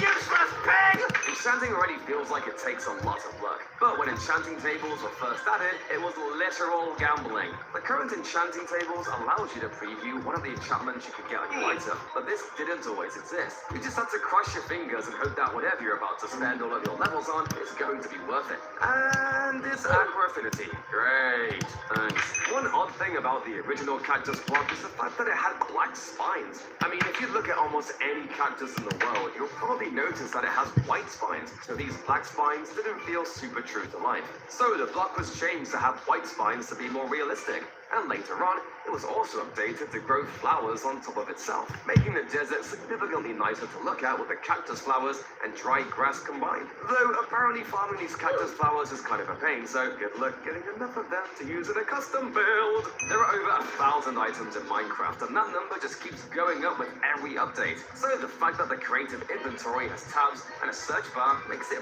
much easier to find the blocks and items you're looking for. But originally, the creative menu was much simpler. Instead of being organized, every item in the game was just in a single massive page, and you just had to memorize where every item was in the list. To be fair, these items were kind of sorted, but it was still a huge pain to navigate. I don't know how anyone built anything back then without going absolutely insane. A pivotal Minecraft mechanic from before the 1.9 combat update is sword blocking. Yeah, we used to be able to guard ourselves with our swords in order to take less damage. Nowadays, we can only block ourselves from damage with an entirely separate item that has to take up an extra inventory slot. The feature is so good that people still prefer to do PvP in these older versions just to have sword blocking back. I doubt we'll ever see sword blocking return, but it's nice to know that there are some people out there still using it. Flint and Steel and TNT were added around the same time, but believe it or not, TNT wasn't actually ignited using Flint and Steel at all. Instead, you just punched TNT to ignite it, and Flint and Steel was explicitly used for creating fires. It was kind of weird how obvious it was that these two items should probably be related to each other, but Notch eventually figured it out and made TNT behave how it does now. If you're wondering how you were supposed to pick up this old version of TNT, since trying to mine it just ignites it, well, apparently you're just supposed to punch it again. I'm not sure that's great advice for actual bomb defusing, but hey, what do I know? I guess in early Minecraft, Mojang wanted to make sure you didn't lose certain items when you dropped them on the ground. Certain item forms or blocks would always render way too large when dropped as an item entity, which obviously made them easier to spot. But yeah, this was definitely a bug, so it got patched out pretty quickly. Structures that have good loot are something modern Minecrafters might take for granted, as in earlier versions of the game, there was only one structure that ever gave you anything good, and that was the village of Blacksmith. This building always had a chest with iron armor, tools, diamonds, obsidian, or food, giving players who found it a big head start in their survival world. It's still an exciting structure to find for sure, but with so many other places where good loot chests spawn, finding a blacksmith really just doesn't hit the same as it used to. You might think you could just use fence gates to go in and out of your farm, but back in this version of Minecraft, fence gates didn't exist. So instead, players had to either break, place back their fences, place blocks near the fence to parkour in and out, or the ugliest option, use a regular door as the entrance to your farm. None of these options were very good, but most people would end up choosing the door option, because while it looks absolutely terrible, it did happen to be the most convenient. But today, I think I'd rather stick with fence gates now that we have them. Charcoal is one of those items that's pretty useful in the early game, since it allows you to easily smelt items without needing to find coal ore. But then it becomes completely useless the moment you find one cave, and you're unlikely to ever make it again. This isn't a huge deal nowadays, since coal and charcoal look very different. But when charcoal was originally added, it literally looked identical to coal. This was annoying for a lot of players who would open their inventory and go to combine their coals into a single stack, only to realize that some of their coal was actually charcoal the whole time. It wasn't a world-ending inconvenience by any means, but it definitely caused enough mild frustration that the texture change was deeply appreciated by the community. Everyone knows about Minecraft's iconic pink sheep, which has an incredibly low chance of naturally spawning. But did you know that when sheep were first added, some of their colors were a bit off? The original pink sheep had this super light and desaturated color, making it look like cotton candy. It is pretty cute, but bizarrely, its color didn't really match the pink wool block at all. The same was also true for the light blue sheep. But what was even worse was the orange sheep. Yeah, it's literally yellow! Man, not really needs to get his eyes fixed. If you've been playing Minecraft long enough, you probably remember when zombie villagers looked like this. Instead of directly resembling their villager counterparts, zombie villagers used to just wear the same clothes as regular zombies, with the main difference being their head shape. It really made the mob feel like a pretty lazy tweak of the regular zombie, and it stayed this way for nearly 3 years. When they finally changed zombie villagers to actually keep their villager clothes when they were infected, it felt like a huge upgrade to the mob, giving them their own identity. Thank goodness, I no longer have to bear witness to the unholy sight of a villager wearing short sleeves.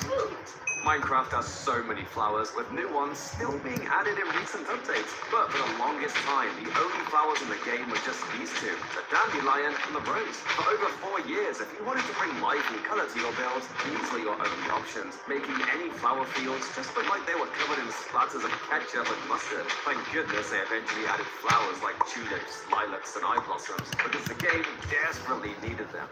Do you remember the crazy bug that made it possible to have an unbreakable diamond pickaxe? All you had to do was start breaking a block and then immediately swap to a different tool the moment the block broke. This means that if you can pull off the timing consistently enough, you're able to mine as much as you want with a diamond pickaxe by just putting all of the tool damage onto wooden pickaxes. Though, to be honest, actually trying to do this in a survival world is probably just too annoying to make it worth it. Glowstone used to be one of Minecraft's most hated blocks, since it was one of the only light sources back in the day, but its texture was so bizarre and hard to use in building. It wasn't just a yellow block, it also had this gross green tint to it that made it look like it was moldy or something. I mean, the nether was already pretty ugly, it wasn't making that place look any worse, but it was really annoying that one of our only options for persistent lighting in our builds had to be this of all things. We did eventually get sea lanterns too, which gave us a simpler option, but thankfully the texture for glowstone was also updated later on, making it much nicer to look at in general, and not nearly as green as it was before. You might think that minecarts were the fastest form of transportation in early Minecraft, before we had horses or elytra,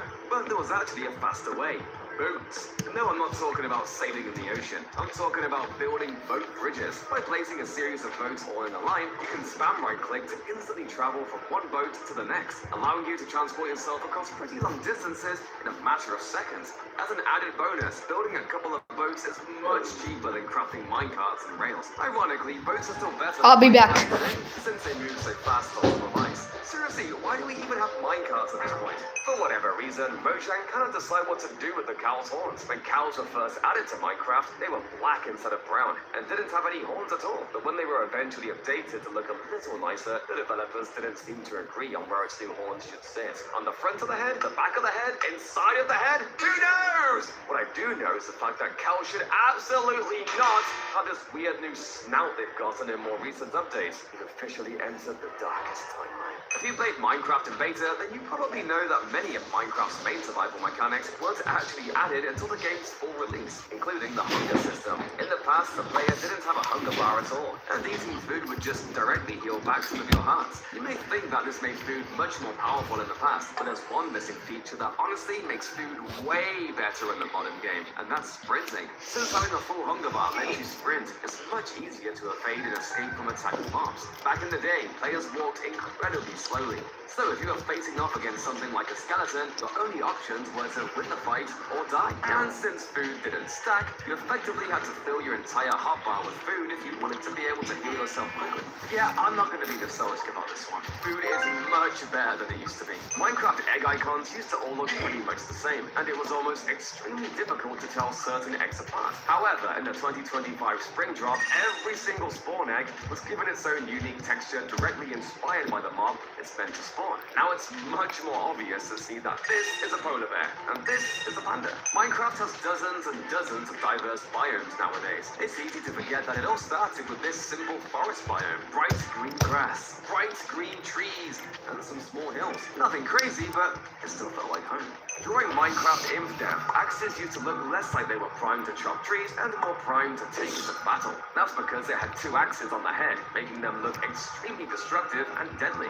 This was changed after just a few days to look more like the wood chopping axe we're more familiar with today, as opposed to the original battle axe design. While I understand the change, I think it would have been pretty awesome to walk around wielding a battle axe. For the first 12 years of Minecraft's existence, it seemed like the developers wanted us to play on the lowest brightness setting, as that was the default whenever you first launched the game. Maybe they wanted the game to feel spookier and give you more of a reason to actually craft torches, but most players just wanted ahead and boosted the brightness all the way to 100 so that they could see as much as possible. So in the 1.18 Caves and Cliffs update, Mojang finally took the hint and increased the default brightness, though they only set it to 50% instead of the full 100. It's better for sure, but honestly, I think I'd still rather just use a mod that gives me permanent light vision. Bone meal is one of the most powerful items in Minecraft, allowing you to speed up the growth of any crop, but originally it was even better than it is now. Instead of having a random chance to make a crop grow grow by one level. Bone Meal was able to instantly grow any crop with just one item.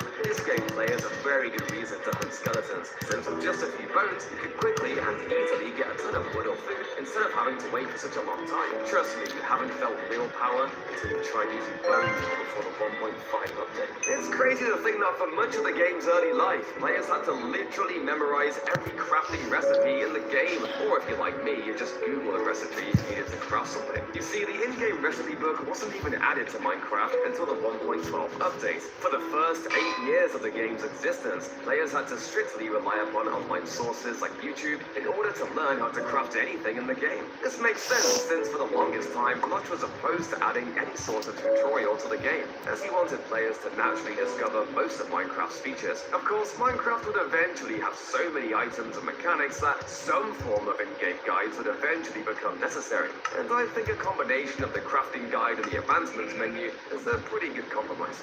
Although it wasn't even in the game for a very long time, the old Minecraft hurt sound is iconic. There's something so satisfying about hearing this sound whenever you take damage, and even though it might not be a perfect fit for the modern game, I wish they consider at least adding it back to the game via the Programmer Art resource pack, which contains all of the old Minecraft textures. Add it or I'm boycotting Minecraft!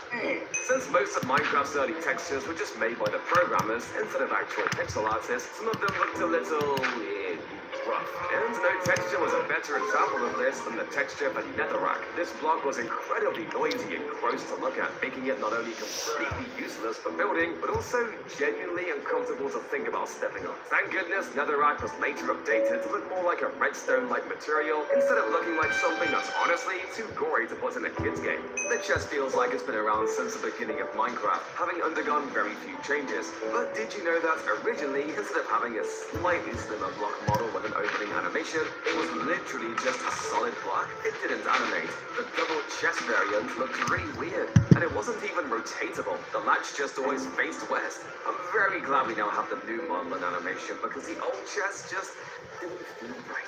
Nowadays, most mobs have attack animations, like zombies swinging their arms up when they hit you, and skeletons pulling back the strings of their bows. But back in the day, mobs didn't have any animations at all. They just walked up to you and dealt damage when they touched you. Worst of all, the skeleton didn't even hold its bow like an actual bow. Instead, it just showed up in its hand like a regular item, and an arrow would just spawn in front of it when it went to shoot at the player. It's pretty fun to watch, but made the mob feel pretty incomplete, so I'm glad they eventually had the sense to change the skeleton's animations. Veteran players likely remember that it used to be impossible to place two chests next to each other. If you tried to place a chest next to another chest, it would combine into a large chest. And then if you tried to place a third next to that, the game just wouldn't let you. This meant that your chest rooms would always have these awkward gaps between the chests, which was pretty ugly and a huge waste of space. Eventually, we got the trapped chest, which can be placed next to regular chests. But every trapped chest you make costs one tripwire hook, which can get pretty expensive pretty quickly, so you have to be really rich if you wanted to place your chests next to each other. It was only in 2018, during the 1.13 update, that Mojang finally decided to let us place chests down side by side, 8 years after the block was first added to the game. I wonder what took them so long. When shields were originally added, they didn't look quite right when placed in an item frame. They were originally very off-center, making them look out of place whenever you tried to use one for decoration. It didn't necessarily make them entirely unusable, but having them now be centered is a much appreciated quality of life change. You may not have noticed, but throughout Minecraft's history, this little texture has been on a wild ride. It was first added in the 1.8 update, when the enchanting table was changed to consume lapis lazuli. Then in the snapshots for the 1.18 update, it was changed to this, losing some of its detail. Doesn't seem that crazy, right? Well, then in the official 1.18 release, they changed the texture to this, which is just a completely desaturated version of the lapis lazuli texture. You'd think it would end there and that Mojang was finally happy with how this one tiny texture looks. Well, guess again. In update 1.20.2, Mojang decided to revert it back to how it looked during the 1.18 snapshots, ending up with the version of the texture that had the least detail. We'll have to see if they're actually happy with this, or if they're going to change it several more times in the next few years. Normally, the beacon is an item you can get as a reward for beating the Wither, either. But for a moment, Mojang made it a reward for beating the Ender Dragon as well. You see, during the snapshots of the 1.9 update, which added end cities, the end ships in the cities generated with a speed beacon on it. This would have been pretty good loot to find on the ships, if it wasn't for the fact that a week later, they were replaced with pumpkins. Then another week later, the pumpkins were replaced with a book called Work in Progress. And then 2 months after that, the book was replaced with an item frame holding a pair of Elytra. So if I had to pick between a beacon or an Elytra, I think I'll pick the Elytra every time. I know it's been talked about a lot, but I still can't get over the fact that you need to be able to milk squids in Minecraft. It was just so weird. Like, I thought squids were supposed to shoot ink. Why are they making milk? I don't know, honestly, just talking about it makes me feel gross. Moving on! When slabs were first added to Minecraft, there was only one type of slab, the smooth stone slab. And the way you crafted it felt really bizarre. No, it didn't take 3 stone blocks, it took 3 cobblestone blocks. Looking at this recipe nowadays feels really cursed, but if you think about how few items existed in Minecraft to create crafting recipes with, it kind of makes sense. Then, of course, the recipe was changed to use a regular stone block in the 1.3 update, and then it was changed for the final time in 1.14, now being crafted with an actual smooth stone block. Which came first, the village or the villagers? No, this isn't some lame riddle. There's actually an answer to this one. It's villages! That's right, before Mojang even added villagers to the game, they added these creepy, empty villages, which made the world feel so dead and eerie when they were first added. Then, of course, villagers were later added to the game. We all realized there wasn't anything to be afraid of in these villages at all, except how villagers look, I guess. Do you remember the original design of horses? They were incredibly high detail, with moving jaws, bendable legs, and 3D saddles. A lot of people felt like horses looked too modded, which makes sense, since they were directly inspired by the horses from the Mo Creatures mod, and the mod creator, Dr. Zark, even helped to officially add them to the game. They stayed this way for 5 years, until Mojang looked at the horse one day, and suddenly realized that Now this is the version in that you can now use nether portals. this new design Okay. into the rest of the game much better. Pressing F4 will spawn just a nether portal. Longest time, the fortune enchantment didn't work on gold or iron, since mining blocks would only ever drop the block itself. Who needs to build a nether portal when you need to just press the F4 button? Actually work. Let me go there. Iron texture, you might notice that it looks less like a hunk of raw metal and more like a hunk of raw meat. This is the first time in the. More chicken and raw rabbit than it does with raw. I need to be extremely careful. Why is it so dark? Ever since the Elytra was added, players have always wanted the ability to disengage the Elytra wings in midair. But the only way you could actually do it was by quickly opening your inventory and taking the Elytra off manually. But now we actually have the ability to instantly swap our Elytra with a chest plate by just right-clicking it on our hotbar. This makes doing fancy Elytra maneuvers much easier. It means that you can fly up in the air with your Elytra, quickly swapping to a chest plate, take out your mace to perform a smash attack, all without opening your inventory once. Or you know, you can totally miss and just die. But it's great to have the option! For most players, the item that creepers drop on death is called gunpowder, but for some Minecraft veterans, this item is still called sulfur. You see, when it was first added to the game, that's what the item was called. Oh yeah, I can literally get free obsidian. For it to eventually be renamed to gunpowder, which definitely helps players understand what it's for if they don't know what sulfur actually is.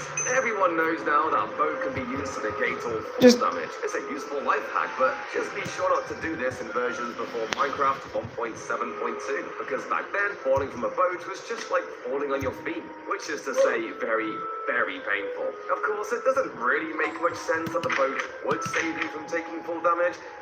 It's just a plank of wood after all. Stairs used to be one of the most annoying blocks in Minecraft. I mean, sure, they made it really convenient to travel up and down your builds without having to hold the jump button, but the fact that they disabled your ability to sprint when you ran up them made stair blocks feel really annoying to interact with. It definitely felt like something about the game was broken, so understandably, Mojang changed how sprinting works, and now your sprint is only ever cancelled if you run into a block that's too tall to step up. So you can now sprint full speed up staircases, even if that might be dangerous in the real world. Baby zombies are one of Minecraft's greatest threats, since they're incredibly fast, have a tiny hitbox, and have the same health and damage as a regular zombie. But they used to be even worse, since unlike their grown-up counterparts, baby zombies used to be totally immune to burning in the daylight. This meant that when the sun came out and most of the monsters went away, there would still be a few of these speedy demons mulling about, ready to ruin what was supposed to be a peaceful day. I don't say this every day, but black babies can burn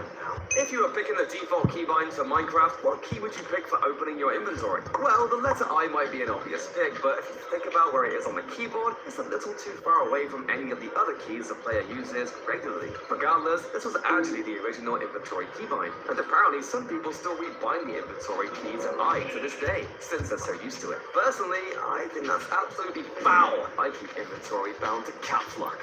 Beacons can be used in the nether, and that's thanks to a handy little feature where beacon beams are able to go through bedrock. But this wasn't always the case. In older versions of the game, you had to find some way to destroy the bedrock ceiling if you wanted your beacon beam to shine through to the nether sky. This original behavior did seem a lot more logical, but Mojang probably didn't want players using bugs and glitches to break what's supposed to be an unbreakable block just to set up a beacon. So they needed to come up with some sort of compromise, even if it does seem a little odd. When you go to fight a boss in Minecraft like the Ender Dragon, the name of the mob shows up above its health bar. But this wasn't always the case. Back when the Ender Dragon was the only boss in the game, it originally just had the text boss health at the top of the screen. It was only after the wither was added in the pretty scary update that the developers realized it might be good to make the health bars titled a little more specific and change the Ender Dragon to say Ender Dragon and the wither to say wither. As an added bonus, if you can actually manage to get a name tag onto a wither, you can make the boss bar at the top of the screen say whatever you like. So maybe if you rename it boss health, feel like you're still playing Minecraft in the olden days. Most veteran players probably remember how Minecraft's villagers used to look. They were really basic little blocky houses that were just made of oak and cobblestone. And while they'd look okay in, say, a plains biome, they didn't necessarily look as good in something like a taiga or a savanna. Fortunately, most and completely overhauled villages in the Village and Pillage update. Not only did this come with completely unique building styles for villagers in different biomes, but we even got cool new biome-specific outfits for all of the villagers. This even included unique outfits for villagers born in swamps or jungles, even though the game doesn't even have swamp villages and jungle villages. Maybe someday. Every Minecraft YouTuber you've ever watched has probably talked to you by using F5 mode and looking directly into the camera. Well, everyone except the people playing beta Minecraft. Back then, hitting F5 would only show you your backside, and it wasn't originally possible to view the player's face in the third-person view. Just think, if they kept F5 mode like this, we never would have had Camman 18. What a tragedy. The Caves and Cliffs update made Minecraft's cave systems much more diverse and beautiful. But once upon a time, there were no cave biomes, and there were no variations of stone. All you had were these long, noodly caves, and the same stone texture continuing on and on forever. It may seem a little boring looking back, but these old caves were just so immersive and scary to me. Maybe that's just nostalgia speaking. But you know what? I don't care. Oh my gosh, remember when you could use a tool to speed up breaking a crafting table? Oh great, you need a diamond pickaxe. What a nice diamond. Which means I need to find diamonds! Ages, and the furnace was even worse. If they never made these blocks faster to break, I probably would have stopped playing ages ago. Or I would have just wasted all my wood constantly crafting new crafting tables. If a fidget... When peaceful mode was first... Oops. All that peaceful. Although hostile mobs weren't able to spawn in peaceful mode, it was still possible for neutral mobs like wolves to spawn. And when angered, these neutral mobs would still attack and kill the player. This was a pretty fun oversight for the game mode that's supposed to make Minecraft a less violent game, since there are a few things quite as dangerous as being eaten alive by an entire pack of wolves. Of course, this was eventually changed, and all neutral mobs had their hostile behavior completely removed when the game was in peaceful. The Phantom went through several design changes, where it looked more like a manta ray, more like a bug, and even one where it had a very nether-like color palette. The original concept also had this really goofy looking mouth. I think the design that they eventually ended up with was by far the coolest looking one, even if it is the worst mob in the entire game. Nowadays, people build all sorts of bases using the countless number of blocks Minecraft has added over the years. But back in the early days, you were pretty much limited to cobblestone and oak wood, so it was hard to build a home that felt very unique. Because of this, lots of players ended up building houses into the size of mountains, or transforming a cave into a stylish cave base. Not only is this the easiest way to quickly build yourself a home in the early game, but it also... Okay, if it's going to be the 5:45 p.m., I am ending this stream. Just a dirt house guy. I like to keep it classy.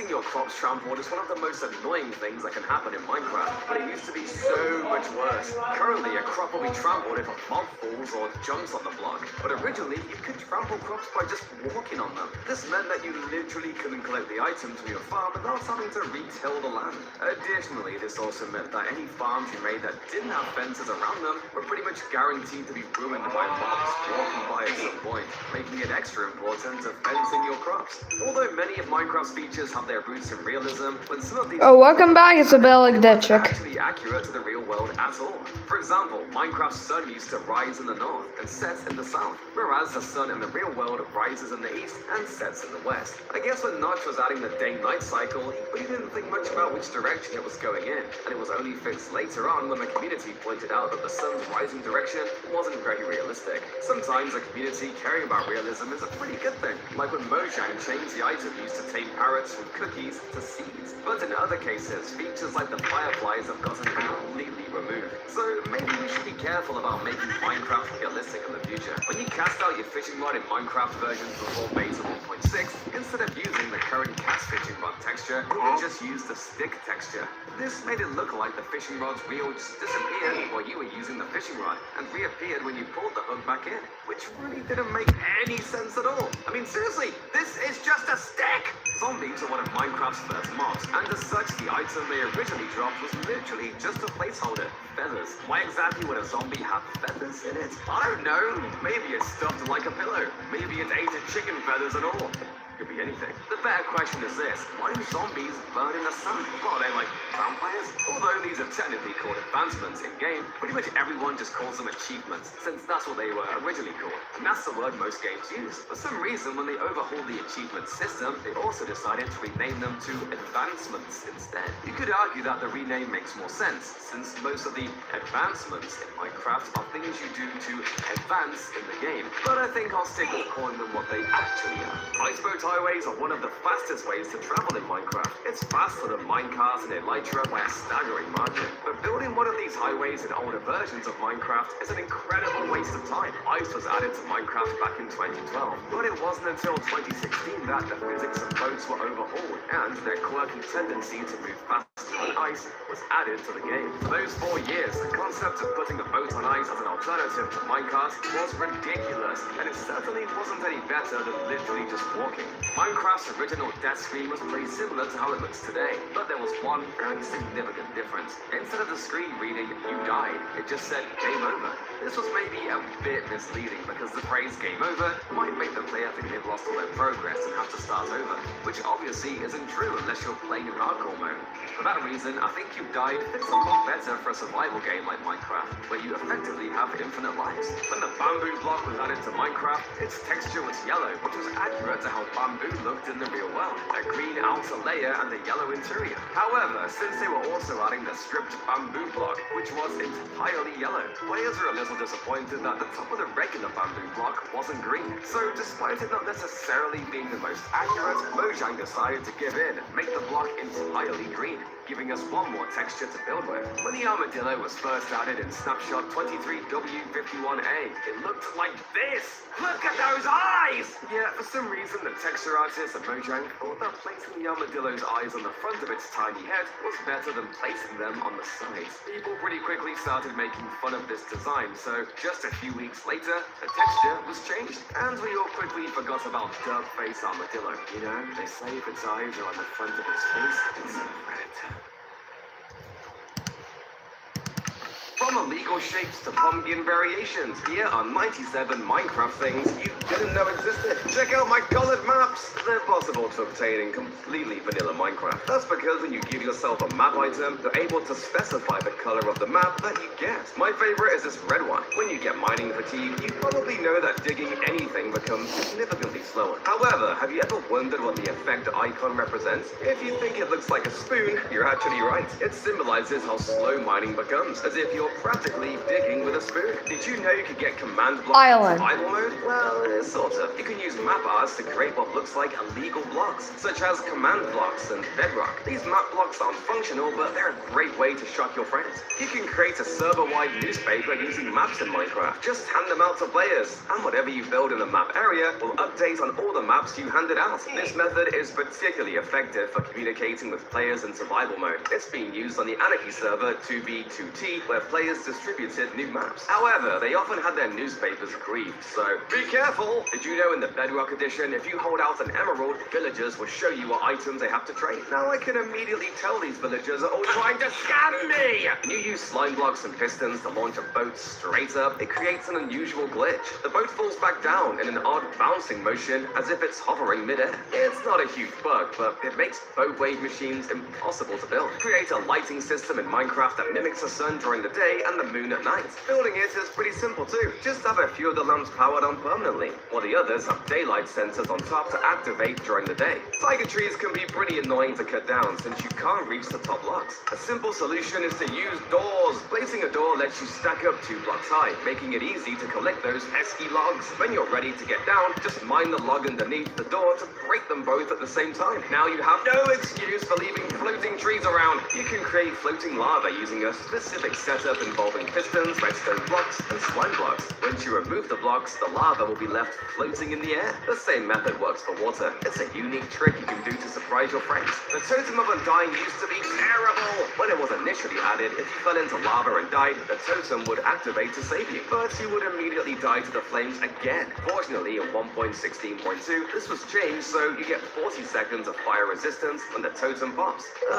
Much better. By cramming a bunch of chickens into a closed area, splashing them with a wind-charged potion, and then killing them all at once, you can be sent soaring into the sky. What's great about this method is that, unlike TNT, the initial launch doesn't cause any damage to you. I really don't like this feature. In the end, you'll notice some end pillars of iron bars protecting the... Oh, welcome back, I'm Cypher. Not barely even doing anything. You're now going to Angle yourself correctly, you can still shoot the crystal. Turtle eggs are super delicate, even bees flying over them. I think I accidentally pressed F4. Reignite it. This feature works on both normal campfires and soul campfires. If an enderman is pressed against a wall, you can shoot an arrow at it, and the arrow will phase through the wall. The enderman doesn't have to be in a minecart either. Just right up next to the wall, and the arrow will magically travel through. In the texture files for Minecraft's Elder Guardian, you'll find that Jeb, one of the game's developers, has signed his name onto it. Prank your friends with a fake death screen. If aligned perfectly, it looks surprisingly realistic. However, make sure you build it properly because even a slight misalignment will completely ruin the illusion. Building natural-looking islands can be challenging. To achieve a truly natural effect, start with a giant patch of dirt and let grass and mycelium spread across it. Once they cover the area, remove the mycelium to reveal a beautifully natural island. I am not going to speak Polish from this live. First, having wires all across your floor is hideous. To cover them up, you can actually place item frames and map arts on top to hide the wires. This way, my floor looks clean and stylish. Snow golems don't spawn there. Finally! Supposed to anyways. But there is a super rare occurrence that can cause them to generate. Enderman can pick up pumpkin blocks and theoretically place one on 2 snow blocks, creating a snow golem. But this occurrence is extremely rare. What's the lowest field of view you can get in vanilla Minecraft? To get it, set your FOV slider to the minimum, apply the maximum level of slowness effect, and then use a spyglass. You can see miles away with this method. Have you ever seen those flipbook animations? Well, turns out you can make them in Minecraft as well. Draw your frames on each page, then you flip through the pages quickly. Drawings will animate, bringing your story to life. When breeding sheep of different colors, like red and blue, the baby sheep... I know! Please stop saying that you have autism. Minecraft, they should not exist. Well, unless you're a coding master. Because YouTuber Command Geek actually created a data pack that lets you easily create circles in the game. To create one, just hold a name tag in your offhand that's named circle. Hold your block of choice. Once ready, just sneak and your circle will instantly generate. You can even fill it up with water to create a pond. Or if you want to completely break Minecraft, hold a name tag called sphere, and then shift to create a perfect sphere all without any marks. When you die, Stop! Let me mine! This may sound pretty terrible at first, but it can actually be strategically useful. If you don't want your enemies to get your items after killing you, just apply Curse of Vanishing to your important gear, and you won't have to worry about it being stolen. To tame a wolf, you'll need to feed it bones. However, when Once tamed, these wolves can no longer eat bones. They will still show the head-turning behavior they did when first tamed, but they won't accept any more bones. If your friends are constantly showing off their water bucket clutches, a funny way to prank them is by replacing the floor with slabs. In a water MLG contest, using slabs will cause the water to go through the other side, catching them off guard. Before boat chests were added, pro players found a workaround. They would attach a chest to a llama and then place the llama in the back of a boat. It served a similar purpose to the boat chest and looks a bit funnier. There's an illegal way to travel through block gaps without crawling or flying. If you ride on a pig, you're actually able to go right through it. However, you'll end up suffocating while doing so. It's a strange feature how the pig can just force you along with it. The higher you fall from, the more damage the mace will do. But what happens if you have the slow falling effect? Unless if it's 5:45 p.m. Depends on the player's falling speed. Mushroom biomes are usually one of the safest places in Minecraft because hostile mobs can't spawn there. However, in this particular seed, hostile mobs are present on the island. This anomaly occurs because the mushroom biome overlaps with other biomes that hostile mobs can spawn. Struggling with the wither? An easy way to defeat it is by spawning it under the end fountain, where it can't escape and will suffocate. For faster results, use fireworks, which add damage and help it die quicker. While Minecraft offers a variety of default paintings for decoration, you can get even more creative by making custom paintings using maps. Building the map art will take a ton of time, but it'll definitely be worth it. My favorite is this map of Starry Night. Looks so pretty. The blue axolotl has a depressing secret. You may know that it has a 1 in 1,200 chance of spawning. This number has an actual meaning. Scientists estimated that in the entire real world, there are only about 1,200 wild axolotls left. Minecraft stairs really don't make any sense. Somehow, crafting 6 oak blocks turns into 4 stair blocks, even though each stair block is actually 3/4 the size of a full block. So, what's Steve doing with all that extra wood? Armor trims were introduced to the game in 2023, but what if I told you they actually existed 8 years before that? Minecraft Story Mode was a story-driven game, and one of the characters actually wore those blue-looking armor trims. Throwing a snowball through fire in Java Edition won't harm mobs, but in Bedrock Edition, these flaming snowballs will set mobs on fire. To utilize this, place snow golems inside fire cages, and they'll shoot flaming snowballs at all hostile enemies. Falling lets you fit in a 1-block tall space, but if you try to squeeze through a slab, you won't fit. Stop! Seem reasonable, but if you use snow layers, Let me mine obsidian. same size full space. I'm feeling claustrophobic. When you explode falling dripstone, it actually causes the stack to split apart and fly into their own directions. This happens because each falling dripstone is treated as its own entity. This is a magic button. It's Oops, sorry, yeah. 20 blocks, but when you press the button, a firework gets launched into the air. Hidden beneath the carpet are the redstone component that detects when the button is pressed. Minecraft physics are lame, so this user created a working physics sandbox all using commands. It features realistic water and sand physics, and you can even draw borders within the sandbox. I have no idea how someone would even begin to code something this complex, but I love it! Don't step on this carpet. It may look safe, but hidden underneath is a fragile turtle egg. A single wrong step could cause the carpet to break, sending you crashing downwards. You need to eat this flower. While you can't normally eat the decorative plants, if you add a dandelion to your mushroom stew, it'll supercharge it with saturation. The mushroom stew by itself only fuels up 3 hunger bars. However, if you just add a dandelion to the crafting recipe, you'll get a Okay, delicious stew it's that covers 6.5 5:45 p.m. Thank you guys so much for watching.